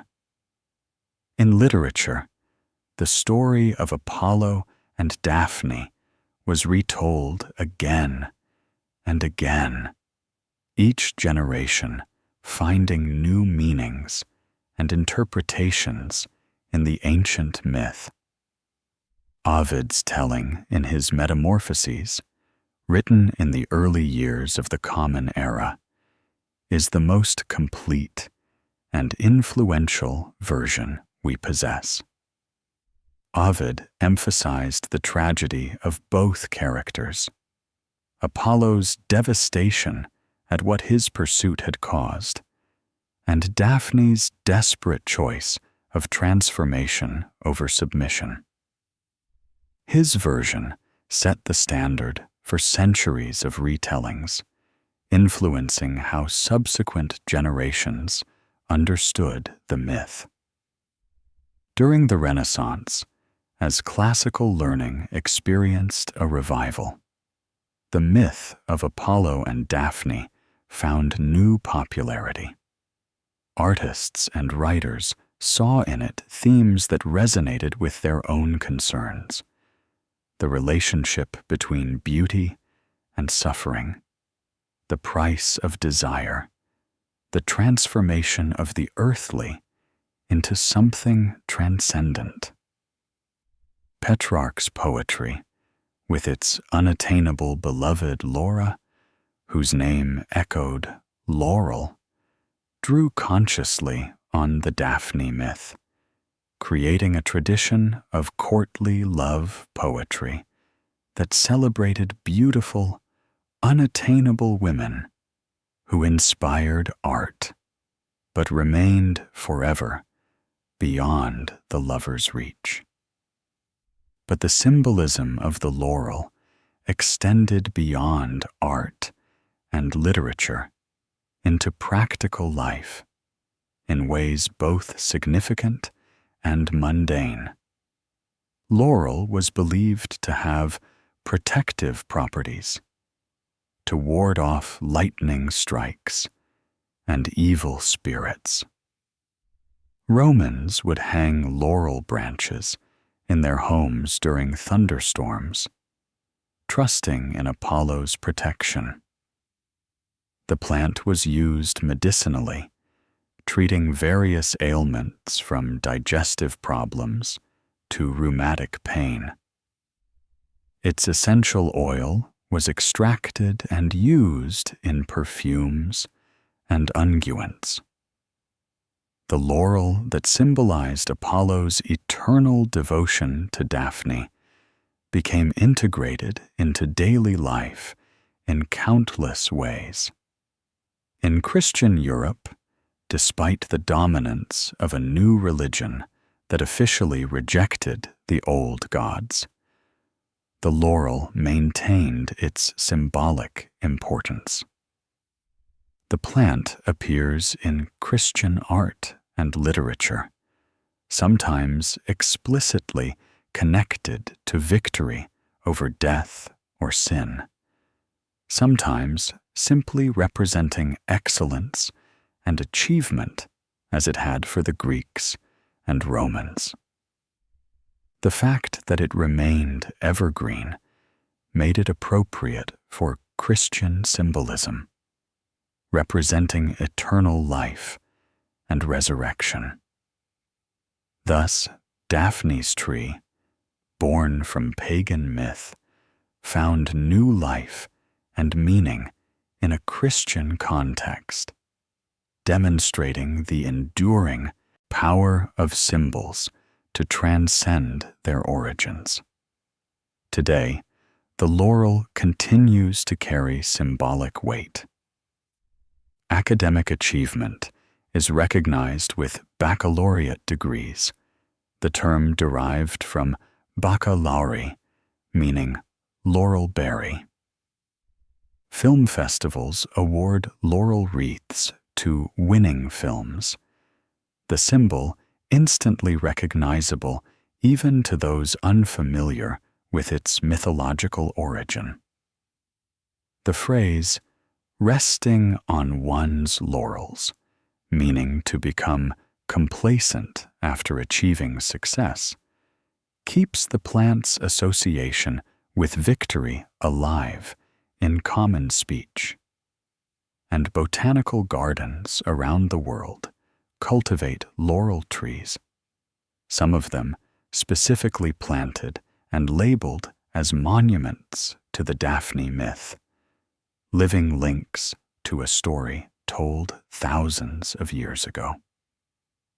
The sacred laurel thus represents one of the most successful transformations in mythology. Not just the physical transformation of nymph into tree, but the transformation of a personal tragedy into a universal symbol. Daphne's desperate escape became Apollo's eternal devotion, and that devotion became a symbol recognized across cultures and centuries, representing achievement, victory, excellence, and the bittersweet nature of glory gained. Every laurel wreath is a crown and a memorial, a celebration and a reminder, a symbol of human achievement rooted in divine failure. The deeper currents, themes, and interpretations.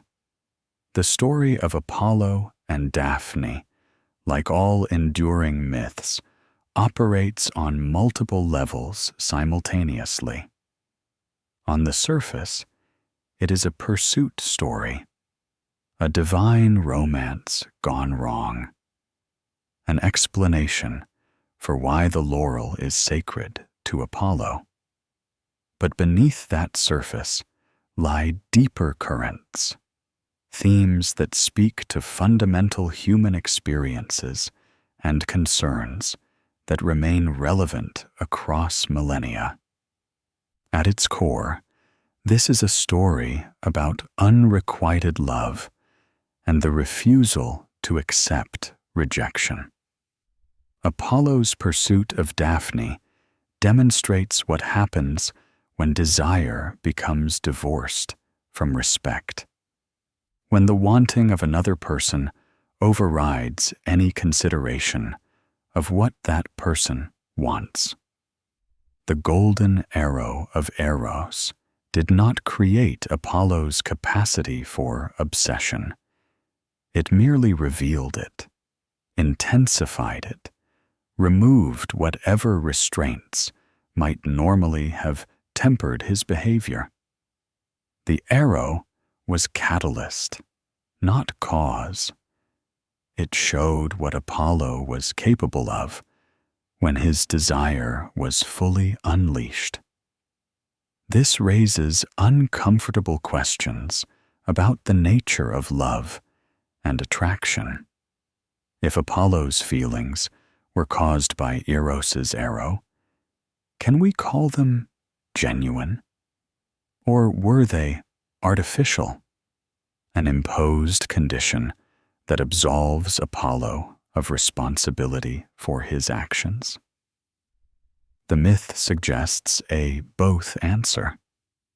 Yes, the arrow influenced him, but his response to that influence, his choice to pursue, despite Daphne's clear rejection, his inability to hear her no, those were his own. The arrow might have created the desire, but Apollo's actions in response to that desire were his choice. Similarly, Daphne's revulsion was caused by the leaden arrow, making her rejection of Apollo more absolute than it might otherwise have been.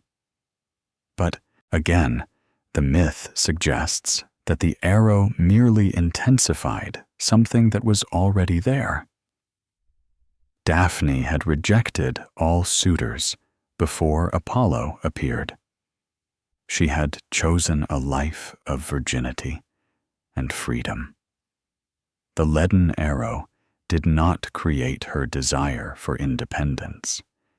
It merely ensured that when Apollo appeared, her response would be immediate and overwhelming flight rather than polite dismissal. The arrows revealed and intensified, but they did not create from nothing. It's worth noting that Ovid's version with Eros's arrows is likely his own invention. Earlier versions of the myth, mentioned by writers like Parthenius, exist but don't include this element. Some scholars suggest there may have been earlier versions where Apollo wooed Daphne with song before becoming violent, or where she was swallowed by the earth, her mother Gaia, rather than transformed by her father. But Ovid's telling, with its golden and leaden arrows, became the definitive version that shaped how later generations understood the story. The theme of consent, or rather its absence, runs through the entire narrative like a dark thread. Daphne never consented to Apollo's attention, his pursuit, his declarations of love. She fled from him, the most clear and unambiguous rejection possible. Yet Apollo interpreted her flight as something to overcome, an obstacle to his eventual success, rather than a definitive answer to his suit. His words during the chase reveal his mindset. He pleaded with her to slow down so he wouldn't hurt herself, as if her desperate flight was somehow for his benefit. He listed his credentials and accomplishments as if she were evaluating him for a position rather than running for her life and freedom. This aspect of the myth resonates powerfully in contemporary discussions about consent and bodily autonomy. Daphne's choice to undergo permanent transformation rather than submit to Apollo's attention speaks to the absolute value she placed on her right to control her own body and her own life. She was willing to give up her form, her mobility, her very existence as a nymph, to preserve that autonomy.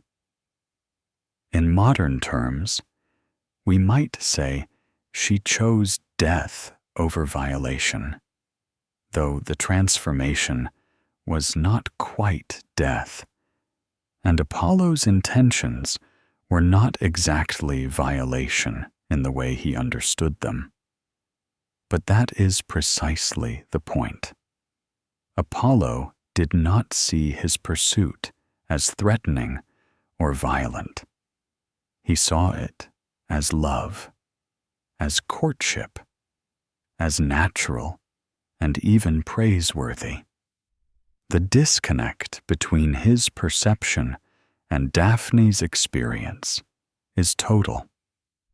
What he experienced as passionate pursuit, she experienced as terror. What he saw as declarations of love, she heard as the words of a predator. The myth makes clear that intent does not determine impact, that Apollo's belief in the purity of his love did not make his actions any less traumatic for Daphne.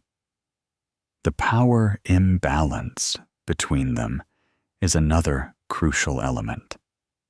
Apollo was not just any suitor. He was a god, one of the most powerful beings in existence.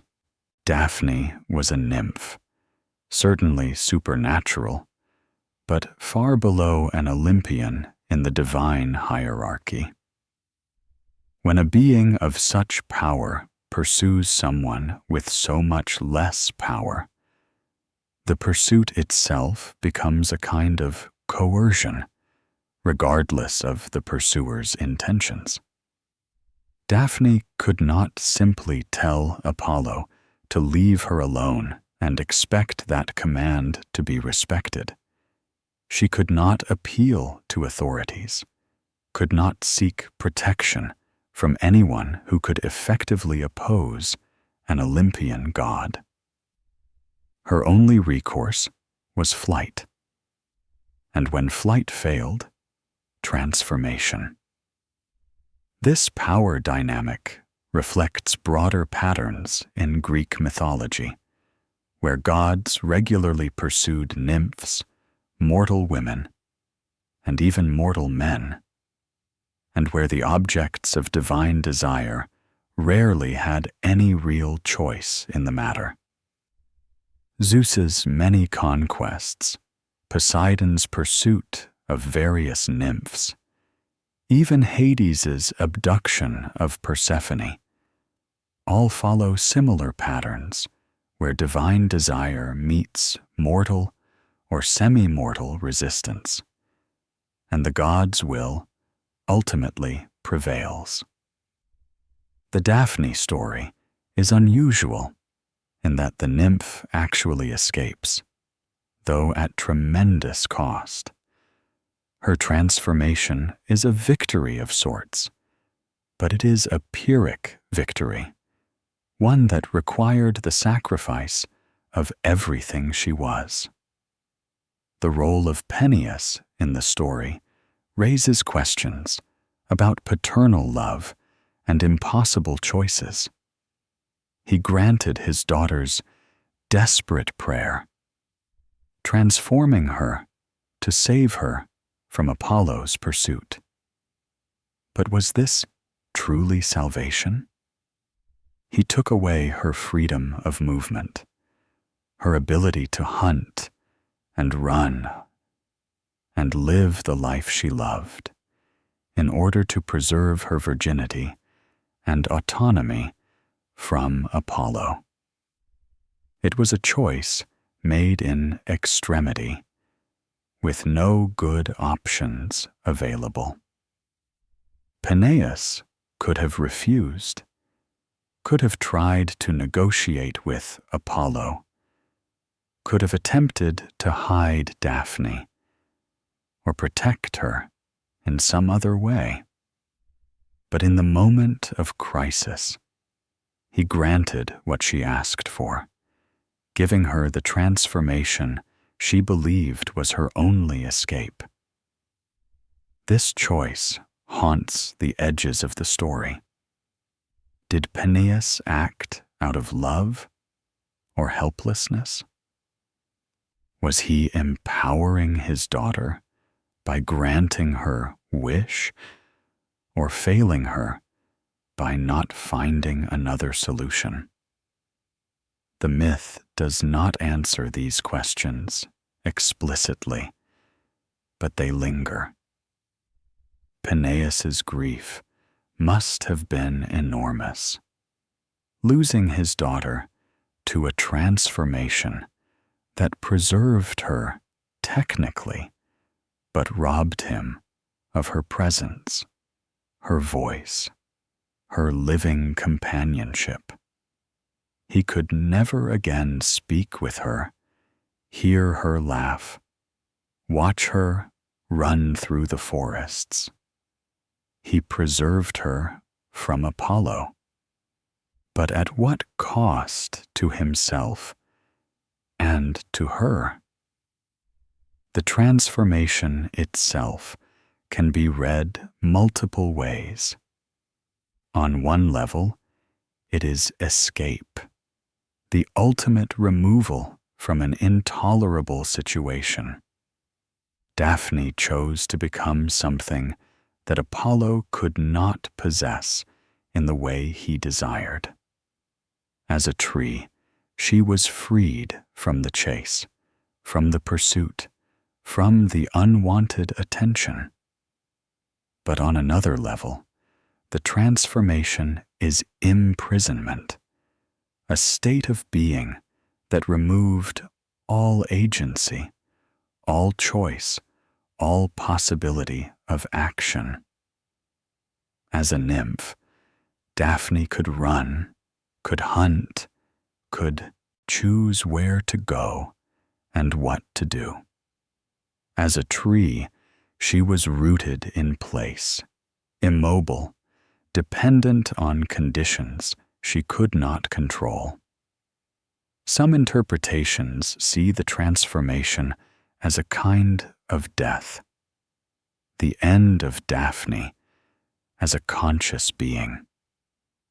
Others suggest that she retained awareness inside the tree, experiencing an existence we cannot fully imagine, perhaps more connected to nature, to the earth and water and sun, but also more isolated from the community of nymphs and gods she had known.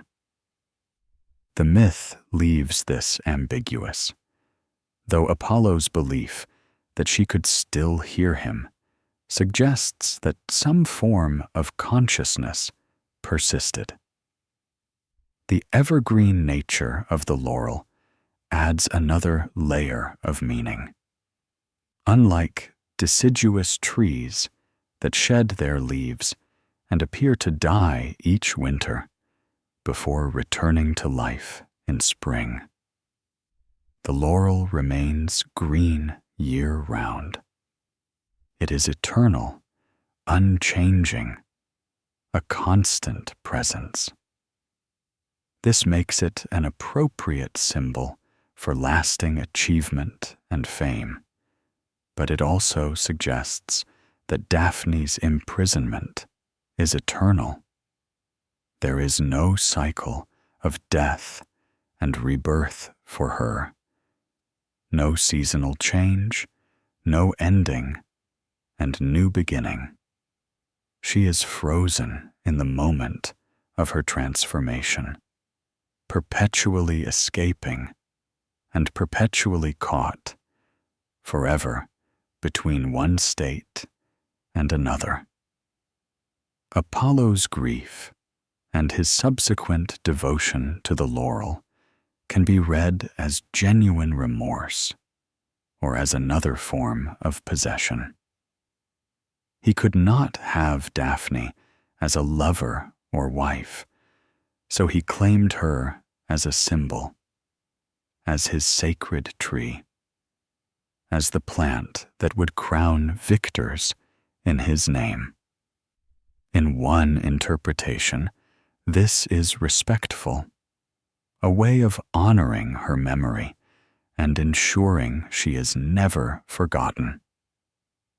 In another, it is yet another violation. Apollo, once again, refusing to let Daphne go, claiming her transformed body for his own purposes, making her life and death all about him and his grief and his symbolism. The truth likely lies somewhere between these interpretations. Apollo's promise to make the laurel sacred appears genuine. His grief over what his pursuit caused seems real. But the result is that Daphne becomes even more associated with Apollo in death than she ever would have been in life. She wanted nothing to do with him, and through her transformation, she becomes eternally linked to him. Every laurel wreath honors both Apollo and Daphne, but it honors Apollo's achievement and authority while honoring Daphne's sacrifice and loss. The balance is unequal, even in memorial. From a feminist perspective, the myth of Apollo and Daphne is both troubling and powerful. Troubling because it depicts a woman who must literally cease to exist in her original form to escape male pursuit. Troubling because her story ends with her body becoming a resource for others to use, her leaves crowning victors who never asked her permission. Troubling because even in transformation, she cannot fully escape the God who pursued her, remaining forever his sacred tree, defined in relation to him. But the story is also powerful as an illustration of the lengths to which women have gone throughout history to preserve their autonomy. Daphne's choice of transformation over submission speaks to a core truth about bodily autonomy. That for many, giving up one's very form is preferable to having it claimed by another against one's will. Her story validates the experiences of those who have felt pursued, threatened, unable to make their refusal understood or respected. It shows that when someone flees, when someone says no, when someone would rather become anything else than accept your attention, the problem is not with them, but with the pursuer who cannot hear or will not accept that rejection.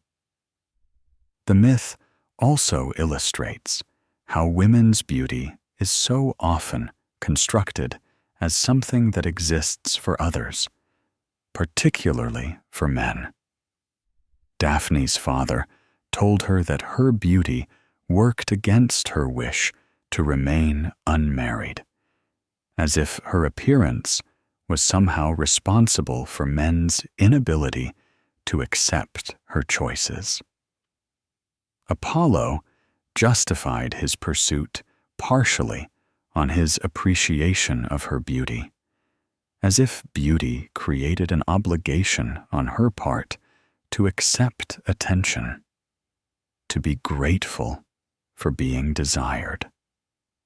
The transformation can be read as a rejection of this entire framework, a literal removal from a system that defined her primarily by her appearance and treated her autonomy as secondary to male desire. The tragedy of the myth lies in its inevitability once Eros loosed his arrows. From that moment, the outcome was determined. Apollo would pursue, Daphne would flee, and the chase would end in transformation, because there was no other possible resolution. Apollo, under the arrow's influence, could not stop pursuing. Daphne, under her arrow's influence and her own established character, could not and would not accept him. The only variable was how the pursuit would end, and Peneus provided the answer to that question. This inevitability speaks to broader Greek concepts of fate and the limited agency even gods possessed when set against cosmic forces. Eros was not merely throwing divine temper tantrum when he shot Apollo. He was demonstrating a fundamental truth of the Greek cosmos, that love was a force beyond reason, beyond control, beyond even Deus authority. Apollo, who could see the future and command the sun, could not command his own heart once Eros's arrow struck. The god learned, as mortals had always known, that some forces cannot be resisted or controlled, only endured. Yet within that inevitability, choices were still made. Apollo chose to mock Eros. Daphne chose to call to her father. Peneus chose to grant the transformation. Each choice narrowed the path forward until only one destination remained. This tension between fate and free will, between cosmic determination and individual agency, runs through Greek mythology and philosophy. The Daphne myth participates in this larger conversation, showing both the power of fate and the significance of choices made within fate's constraints. The lasting impact of the myth on Western culture cannot be overstated. The story has been retold in countless forms: poetry, drama, prose, visual art, music, dance. Each retelling reflects the concerns and values of its time, finding new meanings in the ancient narrative. Medieval writers saw in it a moral tale about the dangers of lust. Renaissance artists found in it opportunities to explore the human form and the moment of transformation. Romantic poets emphasized the tragedy and the power of natural beauty. Modern interpreters focus on issues of consent, power, and autonomy. This adaptability is part of what makes mythology endure. The stories are old, but they remain relevant because they deal with fundamental human experiences: love and rejection, desire and fear, power and vulnerability, transformation and loss. The specifics of Apollo and Daphne's story belong to ancient Greece, but the emotions and themes transcend any particular time or culture. Anyone who has pursued someone who did not return their interest can recognize something of Apollo in themselves. Anyone who has fled unwanted attention can see themselves in Daphne. Anyone who has felt torn between conflicting loves and obligations might understand Peneus's impossible choice. The myth also serves as a reminder that actions have consequences, often consequences that cannot be undone. Apollo's pursuit could not be taken back. Daphne's transformation could not be reversed. The moment of decision, the instant when flesh became bark, created a new reality that no power could unmake. This permanence gives the story its tragic weight. If Apollo could have reversed the transformation, if he could have restored Daphne and promised to leave her alone, the story would be different, less tragic, perhaps less meaningful. But transformation is final, and that finality forces us to confront the real costs of desire pursued without wisdom or restraint. The laurel itself, the physical plant that grows throughout the Mediterranean and beyond, serves as a living link to the myth. Every laurel tree is, in some sense, Daphne, a reminder of what happened by that river so long ago. Gardeners who tend laurel trees, cooks who use bay leaves, artists who incorporate laurel wreaths into their work, all participate in keeping the myth alive, even if they do not consciously think of Daphne when they encounter the plant. The myth has encoded itself into our cultural DNA through the symbol of the laurel, ensuring that Daphne's story continues to be told even when no one is actively telling it. Eternal echo, the legacy of love and loss. As we reach the end of this tragic tale, we find ourselves where we began, by a river, beneath a laurel tree, in the presence of a love that never was and a loss that never ends. The story of Apollo and Daphne has traveled across millennia, from ancient Greece through Rome, through the medieval and Renaissance periods, through the Enlightenment and the modern age, arriving in our contemporary moment, still carrying its full weight of meaning and emotion. The myth endures because it touches something fundamental in the human experience.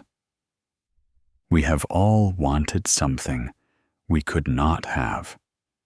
We have all been the pursuer, convinced that if we could just explain ourselves clearly enough, demonstrate our worth sufficiently, the object of our desire would see reason and return our affection.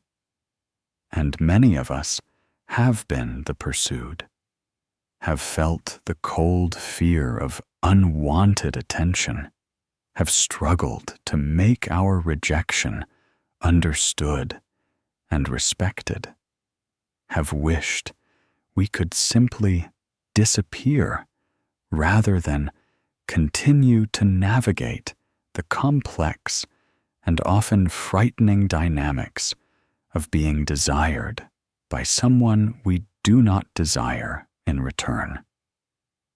The transformation of Daphne speaks to the extreme measures people have taken throughout history to preserve their autonomy. In cultures where women had few rights and little power to refuse unwanted marriages or attention, stories like Daphne's offered a kind of validation, a recognition that the desire for self-determination was so powerful and so valuable that it was worth any sacrifice to preserve. The myth says, your autonomy matters, your choices matter, your right to say no matters, even when the person who refuses to hear that no is powerful, beautiful, persuasive, even divine. Apollo's eternal devotion to the laurel offers a different kind of lesson. It suggests that true honor, true respect, comes after one accepts rejection, not before. Apollo's promises to Daphne after her transformation ring hollow in many ways, because they come too late, because they represent a respect and consideration he did not show when she was still capable of running. Yet there is something in his grief, in his lasting devotion to her memory, that redeems him partially. He learned his lesson, though the price of that education was the destruction of what he claimed to love. The laurel wreath, that symbol of victory and achievement, carries within it the memory of defeat. Apollo's defeat, yes, but also the defeat of any system that allowed such a pursuit to occur, that created conditions where a nymph's only escape from unwanted divine attention was to cease being a nymph. Every time we see a laurel wreath, we should remember not just the victories it represents, but also the cost at which those symbols were created. Daphne paid with her form, her freedom, her life as she knew it, to create the symbol that would honor achievements she would never herself be able to achieve in her transformed state. The questions raised by the myth remain urgent and relevant? How do we respect the autonomy of others while acknowledging our own desires? How do we hear rejection and accept it without turning love into pursuit, pursuit into chase, chase into tragedy? How do we balance the claims of love against the claims of freedom? When does persistence become harassment? When does devotion become obsession? The myth does not provide easy answers to these questions, but it insists that we ask them, that we grapple with them, that we recognize their importance. In our modern world, where discussions of consent, power dynamics, and autonomy have become increasingly central to how we understand relationships and ethics, the myth of Apollo and Daphne has found renewed relevance. It illustrates, in stark mythological terms, the concepts we discuss in contemporary language. It shows what happens when desire meets resistance, and the person experiencing desire cannot or will not accept that resistance as a final answer. It demonstrates the power imbalances that can make even apparently consensual situations problematic when one party has vastly more power than the other. But the myth also reminds us of the human capacity for transformation, for learning, for growth, even through tragedy. Apollo was changed by what happened, fundamentally altered in ways that his divine nature should have made impossible. He learned humility, learned that his desires did not trump all other considerations, learned that love requires reciprocation to be real and meaningful. It was a harsh lesson, learned too late, but it was learned. The god who mockingly asked Eros what business a child had with serious weapons learned that love was indeed the most serious weapon of all, capable of wounding gods and mortals alike in ways that could never fully heal. The story encourages us to think about the transformations in our own lives. Most of us will never literally become trees to escape unwanted attention, but we all undergo transformations, changes in ourselves that are responses to circumstances, to pressures, to choices made in moments of crisis. Some of these transformations are growth, positive changes that make us more fully ourselves. Others are defensive, changes made to protect ourselves from harm, to survive situations that threaten our fundamental sense of self. Daphne's transformation was defensive, a last resort, a survival mechanism. We might ask ourselves what transformations we have undergone, what parts of ourselves we have altered or hidden to navigate a world that sometimes seems determined to claim us against our will.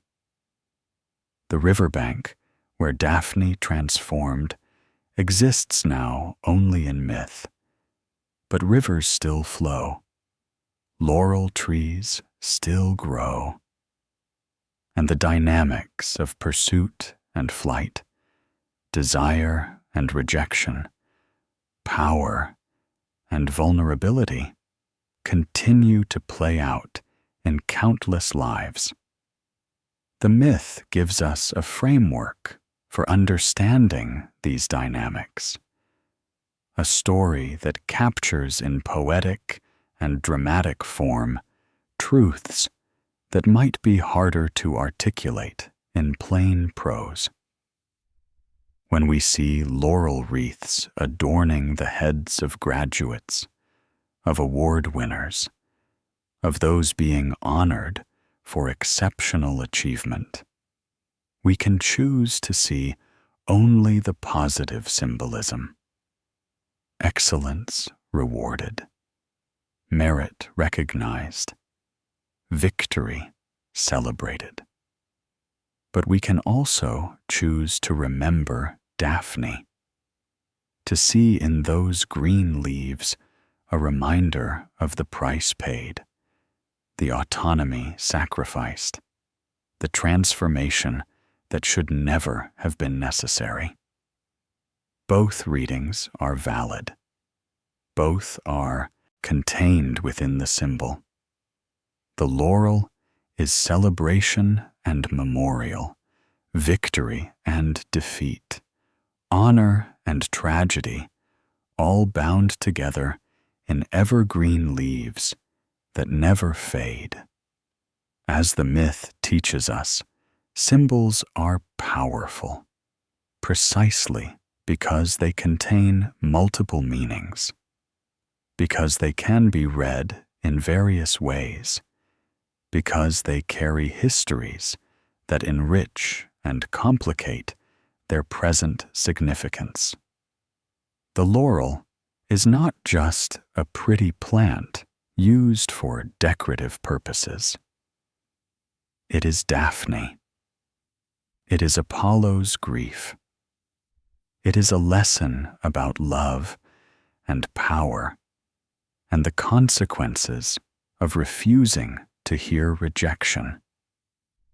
It is all of these things simultaneously, and our understanding of the symbol is enriched by knowing the story behind it. In the end, the myth of Apollo and Daphne is about the collision between desire and autonomy, about what happens when these fundamental human experiences come into conflict with each other. It is a tragic story because there was no resolution that would have satisfied both parties. No ending where everyone gets what they want. Either Daphne would lose her autonomy, or Apollo would lose his desire's object. The transformation resolved the immediate crisis, but created a permanent state of loss for both. Daphne lost her form and freedom. Apollo lost any possibility of the love he sought. Perhaps that is the final lesson of the myth, that sometimes there are no good solutions, only choices between different kinds of loss.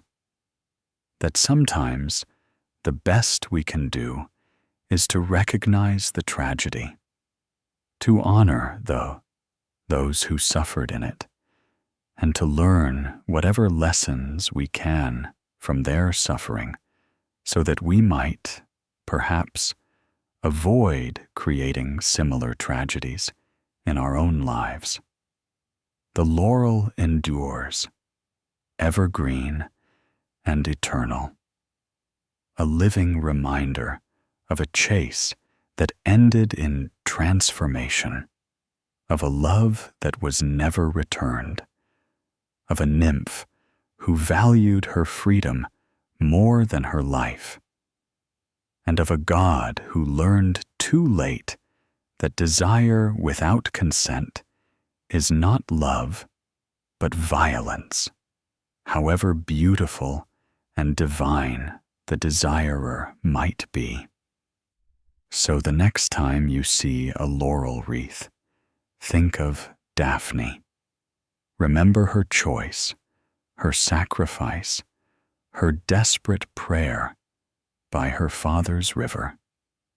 Remember that the symbol of victory and achievement is rooted in a story of pursuit and escape, of transformation chosen as the only alternative to submission.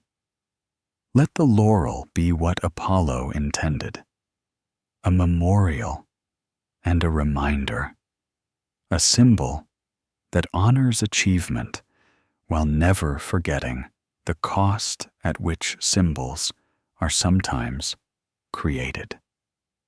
And perhaps, in remembering Daphne, in telling her story, in keeping alive the knowledge of what happened by that river so long ago, we participate in the one transformation that might redeem the tragedy, the transformation of suffering into wisdom, of tragedy into teaching, of a desperate chase into a story that still has something urgent and important to tell us about love, about freedom, about the choices we make and the prices we pay.